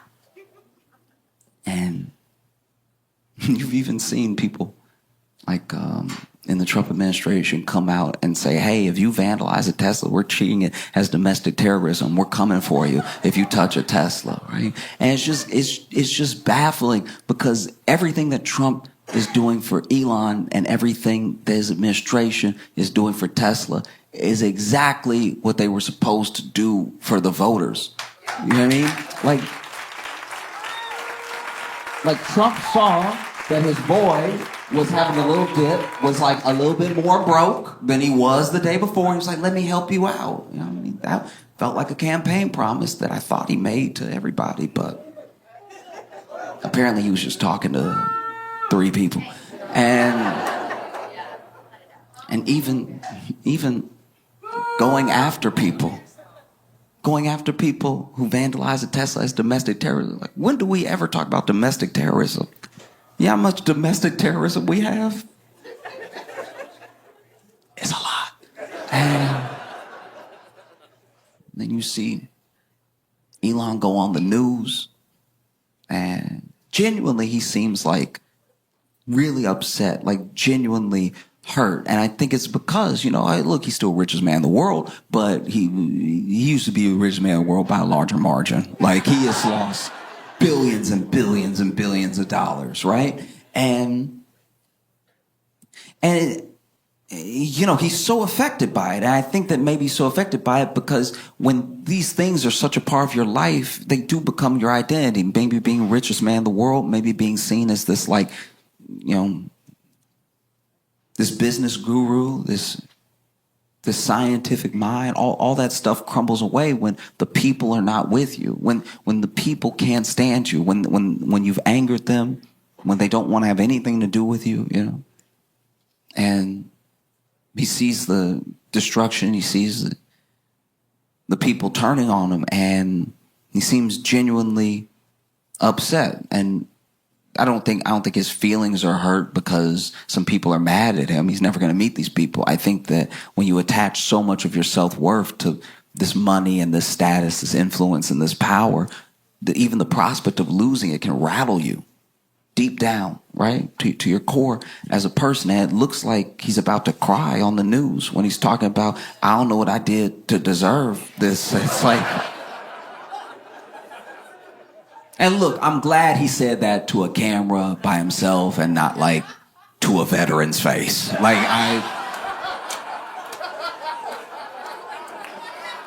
he didn't really get that, the dude on Fox was like, you've done nothing to deserve this. You're a true patriot, whatever he said. And, I was sitting here watching Elon get genuinely sad. And I was like, oh, my heart goes out to you. I don't know. Maybe y'all saw, maybe you didn't see. People can only watch so much news, But Y'all saw the president at the UN. This is...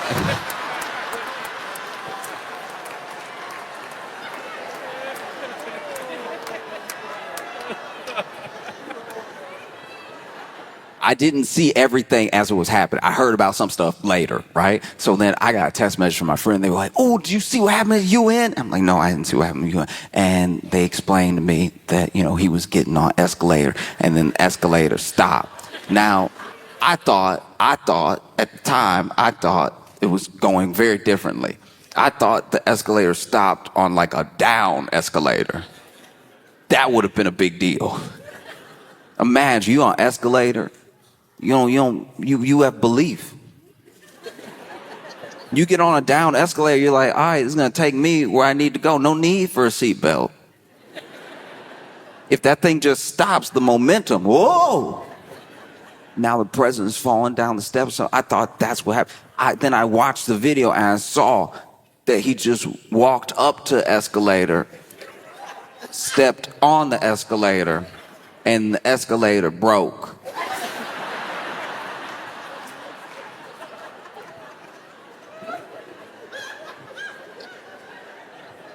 And you saw him stand at the bottom of the escalator like, what?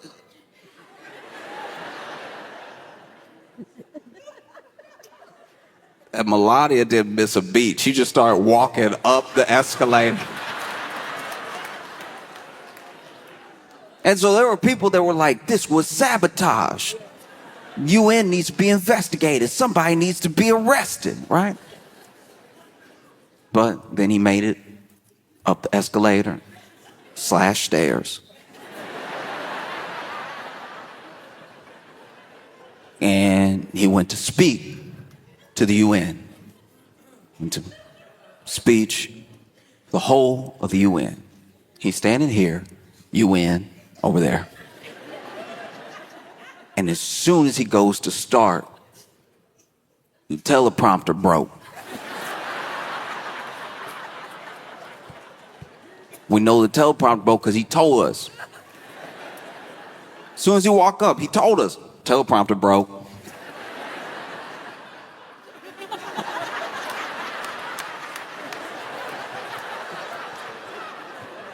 First the escalator, teleprompter broke.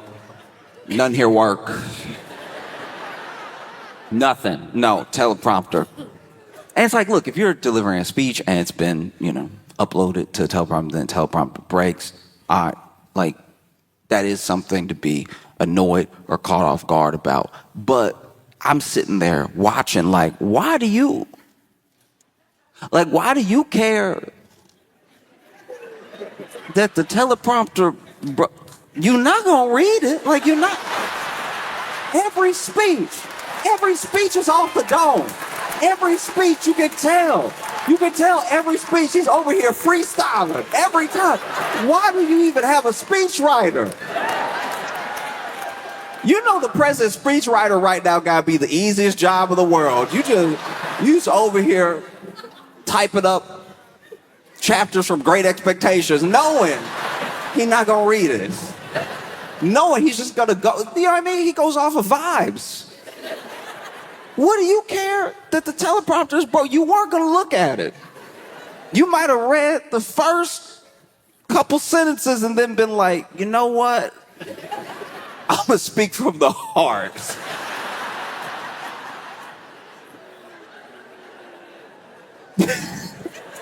And so the teleprompter broke it. And so he's like, I guess I'll just have to. Which was also wild because the speech was printed out in front of him. But he was like, no, you want me to turn pages? No. Then proceeds to, give this address to the UN, and it depending on who you talk to,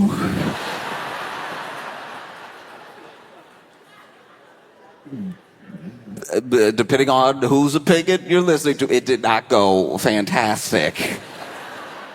Because the energy of the speech was like the normal energy. It was like rally energy, like talking to his base or something. But this is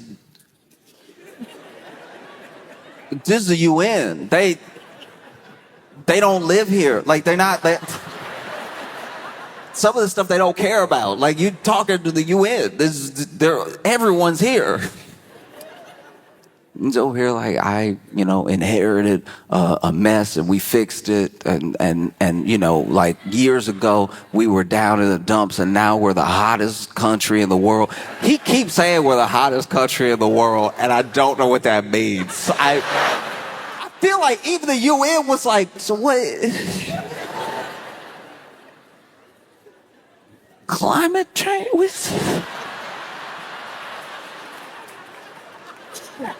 What does he mean the hottest? This is also wild because like you talking to other countries right now. Why are you dunking on them right now? Then dudes over here, I ended like 7 wars. And it's just funny because like everybody he talking about is there.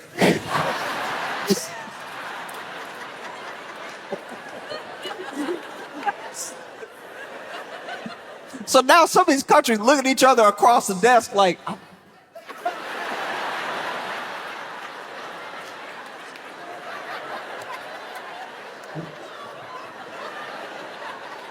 I don't know. I didn't even.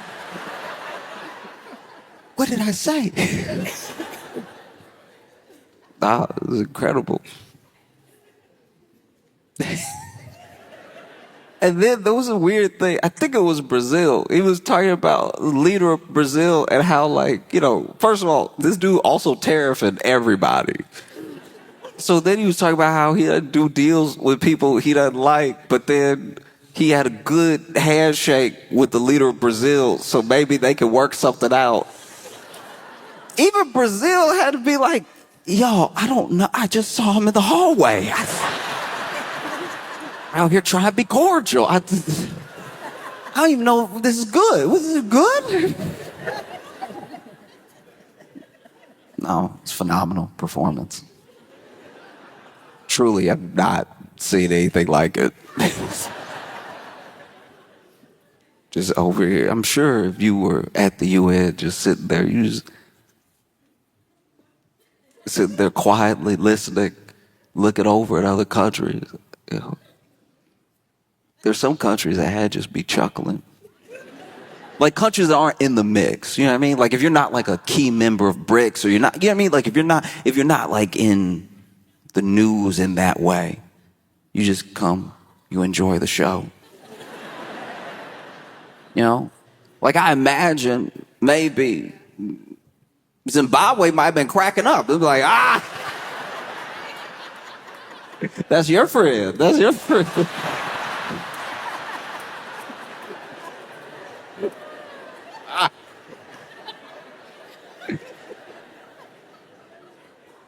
But that wasn't the only incredible performance. That wasn't the only press conference. Because they held a press conference. Because they found it. They found it. They nailed it down. They found the cause. That's what they said. No, gathered everybody together. Got the press conference going on. Looked like it was in the Oval Office. Yeah. And they were going to talk about the causes that they had found, the root cause of autism. This is what they said. And so, they walk in and you had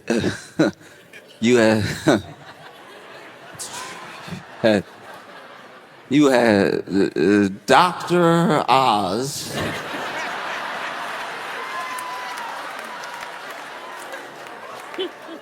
Dr. Osmosis himself. Dr. Ozymandias. Like, Dr. Oz is standing there. And, like, why? How did this happen? If we are just going to start putting people from TV in real like government position in real medical field. Can we at least get somebody from like Grey's Anatomy or something? You know what I mean? Like,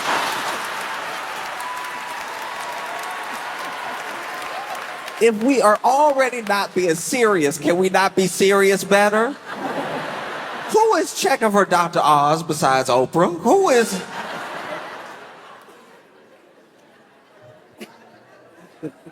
He's standing there, doesn't even really look that healthy himself. This man's advice so far has been actually insane. They've done interviews with him. He's, spoken to the public. Like, what would you suggest for Americans? The man's out here. If you want to, if you don't look, if you don't want to be sick, be healthy. I wish I was joking. I wish, like, I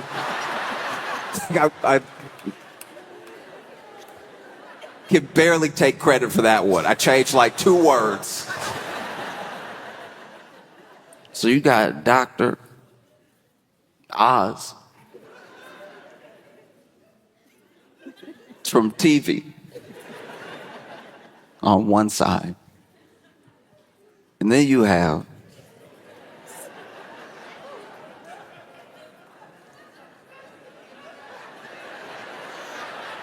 y'all know who he is. And then you have RFK Jr. on the other side, looking odder than usual. If y'all saw it, you know what I'm talking about. RFK Jr. showed up. I don't know what's happening. Because it wasn't like a tan.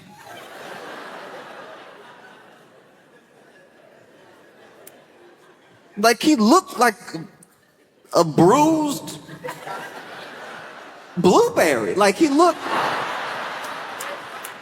wild, and nobody addressing it. Nobody saying anything. The president over here just trying to not use his peripheral vision.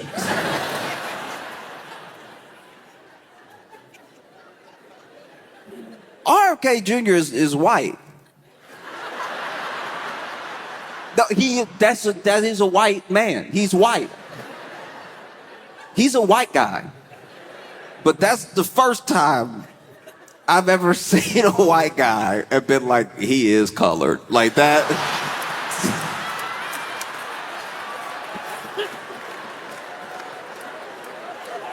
Yo, my man, what is happening? He just stand there like he's been holding his breath for 26 years.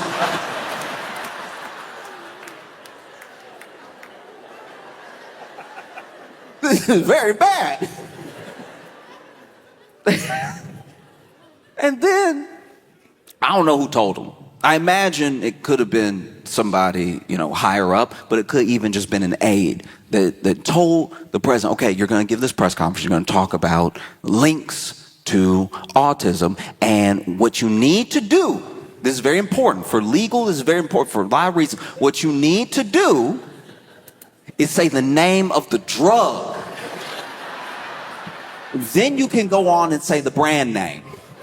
But you need to say the name of the drug because the drug is what we're saying is the link, not one particular brand. So there are other like store brands that are this drug. You need to say the drug. Say the drug. You have to say the drug. Okay? Say the drug. And I'm sure he attacked it with that regular, bravado. I'm going to say it, whatever. Get out of here. Let me work. Let me get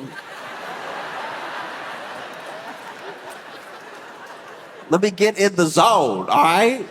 I got you in my ear. I got him over here being purple. Let me work.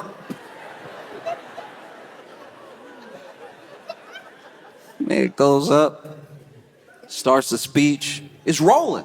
It's rolling with it.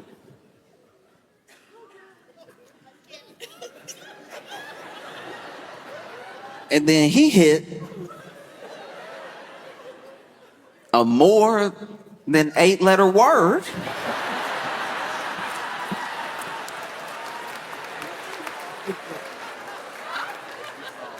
And then the commander-in-chief, leader of the free world, in real time, in front of us, the American public, technically the whole world, because the internet, our leader in front of the nation, at a press conference they called,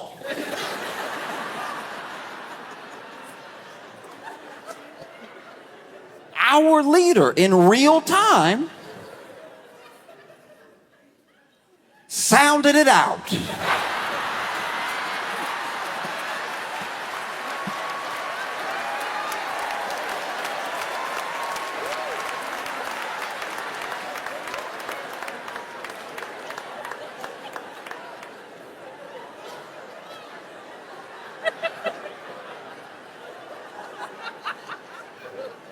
I try really hard. No matter who somebody is, no matter the background, no matter the situation, really treat people like equals, not like look at people a certain type of way. We all struggle. We all have our different strengths and weaknesses and everything. But I'm just going to go out on a limb and say it. If you are 80 and you haven't attacked a word before, maybe it's just not a word you ever going to get. Like if you... It's late. It's late for him to be sounding out new words.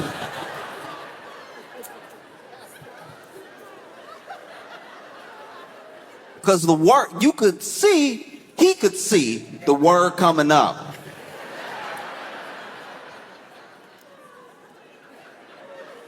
And sounded it out confidently, too. Just over here,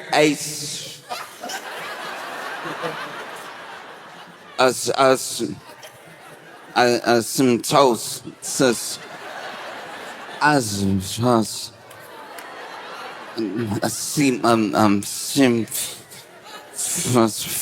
it's not like it was in the mic. You couldn't hear it into the mic, but you could tell Dr. Oz was standing there trying to do hard ventriloquism. Just...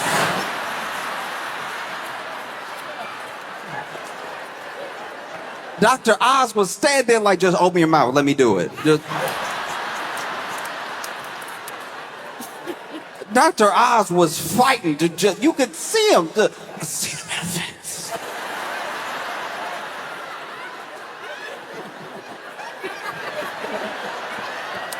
I see him in the face.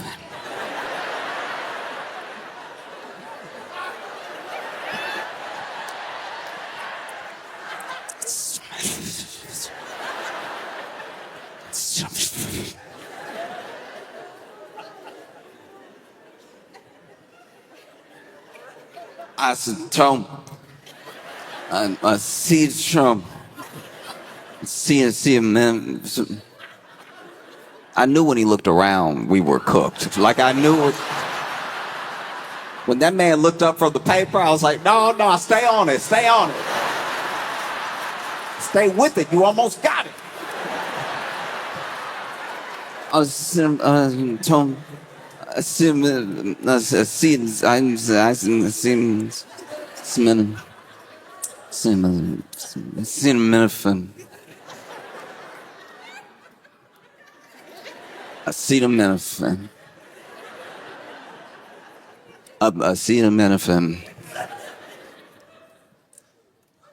Tylenol, and like that.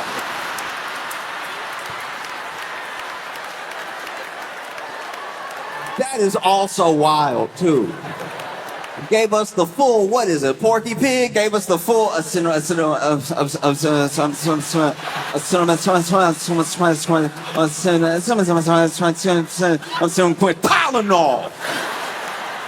And he was hitting those T's, that Tylenol, extra hard. He was getting his payback with those T's. Tylenol, don't take that Tylenol.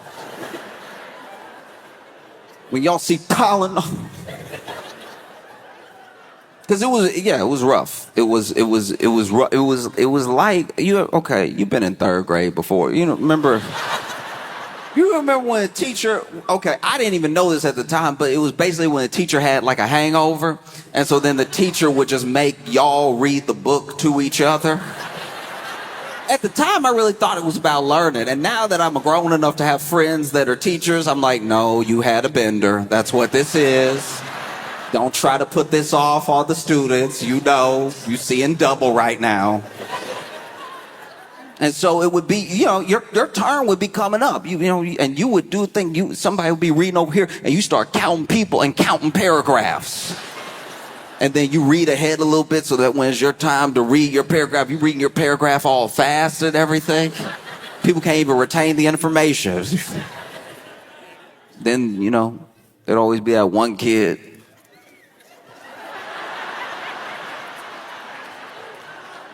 There'd be that one kid where it's like, when you get to his paragraph, that's going to last till the end of class. So you literally count your paragraph till you have to read, and then you count paragraphs, and you like, the bell gonna ring here.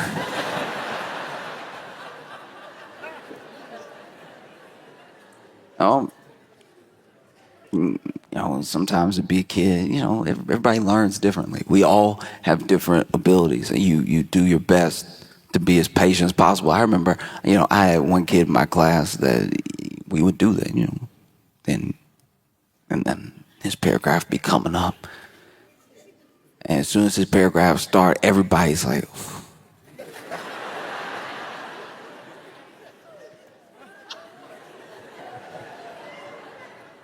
and then he would start and he would be sounding it out and then hit the word and then sounding it out. Everybody learns at a different pace. Sounding it out, hit the word. Sound it out, hit the word. Sometimes he'd even go back, sound it out, hit the word, say the last three words together. He's learning. We're all learning.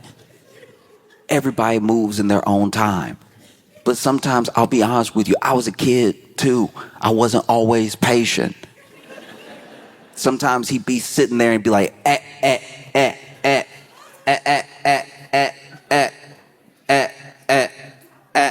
I'd be like, A, it's A, it's A, it's A, it's A. You already hit it. It's A, it's A. There's nothing left to do. It's A, it's A. It is A. You did it. High five. You did it. It's A. It's only A.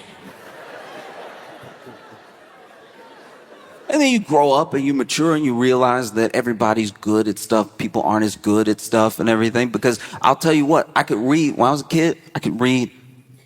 Very good at reading. My math wasn't great. So then when it came to math, it was me who was like a little bit behind all the time. Especially when we got to like algebra. Because I could like, factor a little bit. I understood denominators and stuff like that. Like I felt like I was keeping up and everything. But when we hit algebra, all of a sudden the tables were turned. This is why you have to be as patient with people as you want them to be with you. Because I'm sitting there. For the first time, there's letters. There's letters in the math problem, but I'm sitting over here like,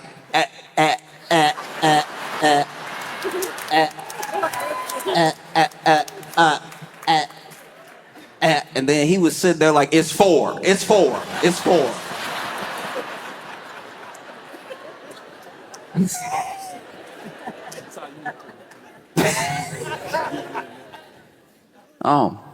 so, he's over there. He went ahead and dunked on that acetaminophen and then went ahead and started saying Tylenol, started describing to the people things that were not on the paper in front of him. Which is why you definitely shouldn't be upset when the teleprompter doesn't work. You know is what you're going to do. This man was just throwing out all types of wild claims. This dude was like, hey, look, the Amish,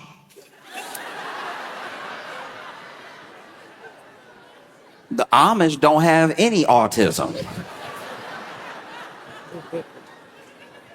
And a couple times in this press conference, he would say something, then turn to somebody and be like, is that true?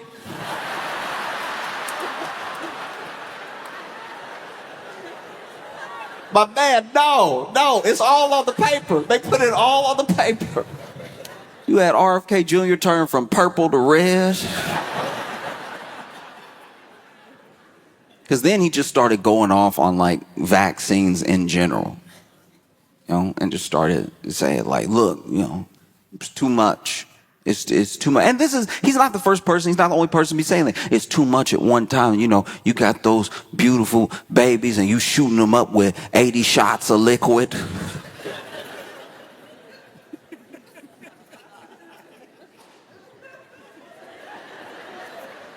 The thing that stuck out to me about the liquid thing is that you could tell he wanted to say juice. You could tell he's like, they put too much juice in them babies. Nobody need all that vaccine juice.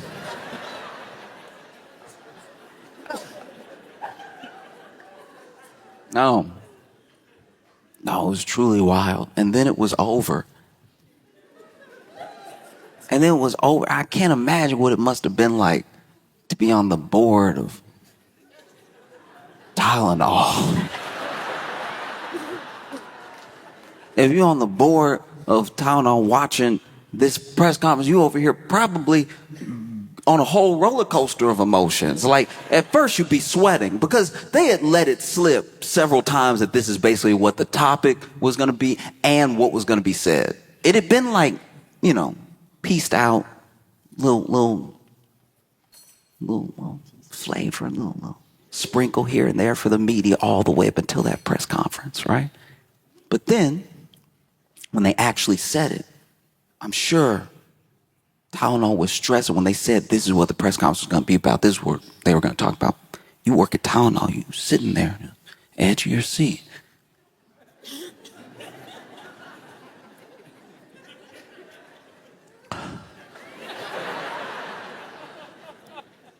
And then he goes to say the name of the drug. And you're probably like, this might not be that bad for us, honestly. He almost said a cinnamon. We might be in the clear here. All we got to do is come out with a label, no cinnamon in our product. We'll be fine. And then he says your brand name. Then he says your brand name over and over again. And now you're like, that's not good. That one came out perfectly. And then he talks about the Amish and you're like, I guess if people watch the whole thing, they'll be confused enough to not know if they should take it or not. Because my thing is, look, why have such an unforced error? You know what I mean? Go ahead. You already got Caroline Levitt talking to the media all the time. Get her out there to start the thing. Get her to say the name of the drug and then walk off. Then you can go and just go off your vibes and everything. You had two people on either side of you that probably say the name of the drug all the time. Don't let him, but let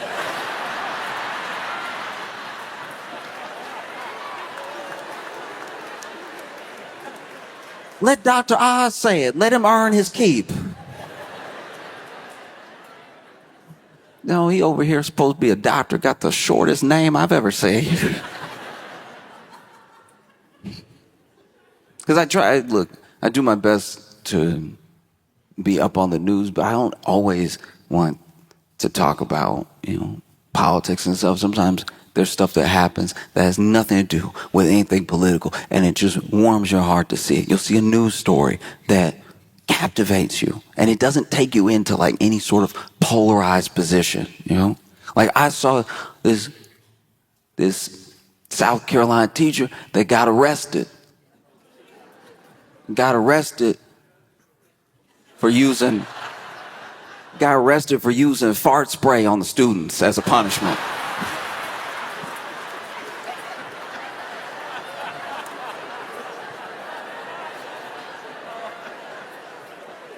Look, I'm not a teacher.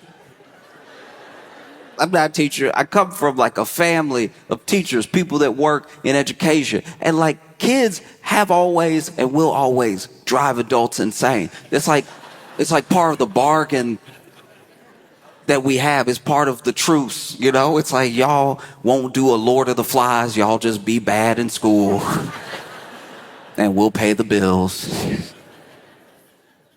And look, I can't imagine what it's like to teach, especially now. You have kids who genuinely, because of like lockdown and COVID and stuff like that, missed out on little pieces. You have adults now who missed out on like a full college experience. You also have little kids who missed out on having their friends over and, being able to socialize at a very specific point in their life. So everybody's been like knocked off their kilter a little bit by COVID and by lockdown, not being able to just be with each other.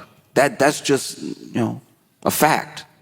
And because of how school was going in that time, you have people who are really behind because they didn't have that special attention. You had to do school on Zoom with a bunch of other students, and maybe a kid needed help and they couldn't get it immediately, not in the way you can get it when you're present, I can't imagine what it would be like right now to be in school, sitting there trying to do my algebra like zzz, zzz, zzz, zzz. And so then the kids come back to school and, some of them are excited to see their friends. Some of them are still trying to learn how to socialize. Some of them, maybe aren't as affected as others. But kids will be kids. Kids will be loud. They won't listen, all that stuff. And then what do you do if you're a teacher?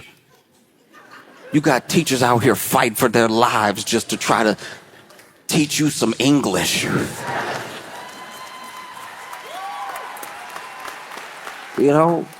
You see videos of it all the time, teachers going through it because students don't want to listen, all this stuff. This is the person that's just trying to make sure you know how to spell. So one day,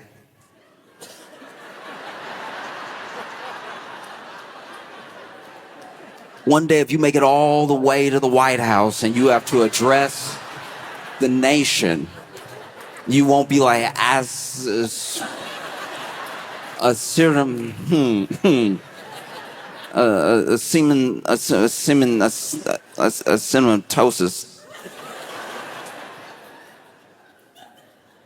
And so if you're a teacher, you know what I mean? What do you do? Like my teachers used to yell. Teachers yell. It happens. Hey, stop! And you can tell. There's a certain yell, especially when you got like a male teacher. There's a certain yell that you can tell you broke him because his voice cracked. You know what I mean?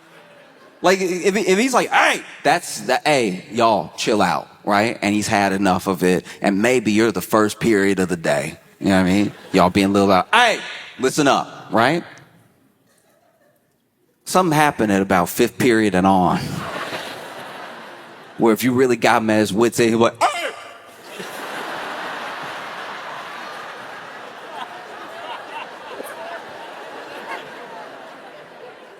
Can't even help you people. That's how you can tell. That's how you can tell when a teacher really at the edge, when they just start talking to the students like they are society. Like it's like you do your best, You go to a state school to save money because you know you're not going to make it here. You got a passion for Spanish, so you try to teach it to you knuckleheads. Just truly, teacher ready to cry. Over here, you get that third shut up. Sometimes that third shut up doesn't have any bass behind it. It sounds a little bit, shut up!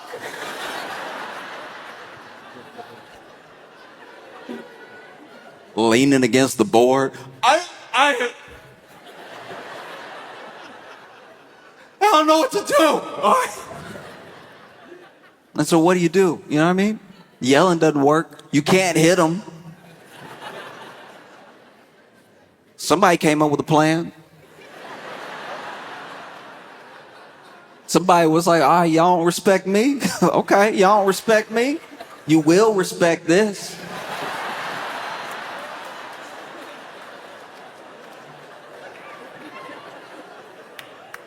Because I've read different reports. Some reports say he was like doing a prank or whatever. Some reports say he was like mad about whatever. But I'm telling you, he could have done it for any amount of reasons. Maybe this dude didn't take his job seriously. Maybe, he was out here just trying to prank for fun.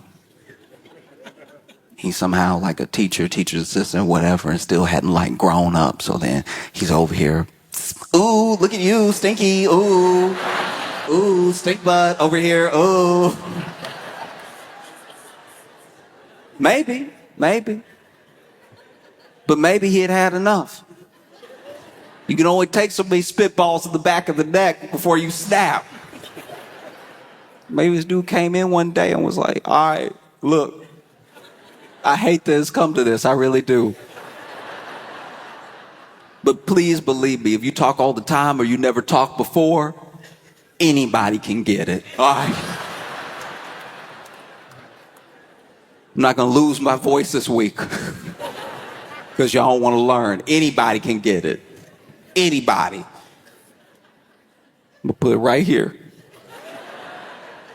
And I'm begging y'all not to test me. As soon as somebody's talking to their friend, he's like, what?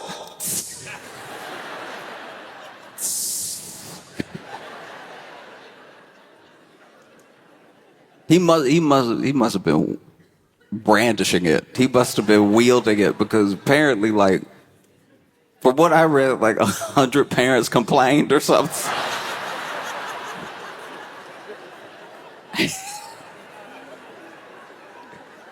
This dude got arrested, and then I think they said like 2 students went to the hospital or something like that. And I'm sure you over there in interrogation tried to defend yourself. They should have thought about that asthma when they were doing all that talking, all right? How do we know it was a spray? What if it was that talking that caused the asthma attack? Over here, mouth moving 100 miles a minute. I'm trying to teach something. Listening is easy to breathe.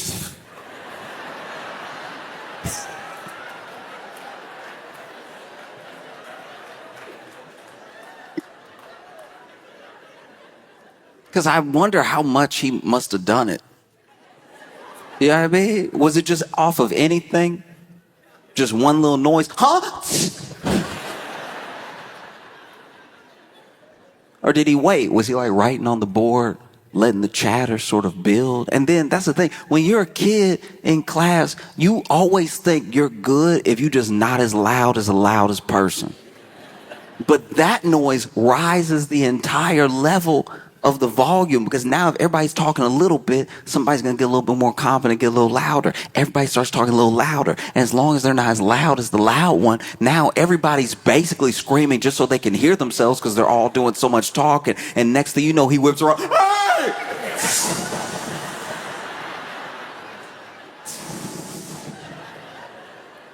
Y'all gonna learn today.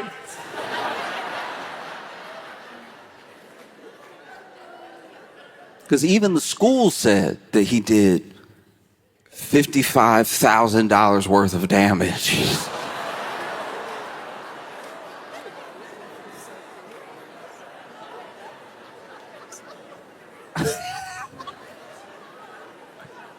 How? It must just be in the walls now.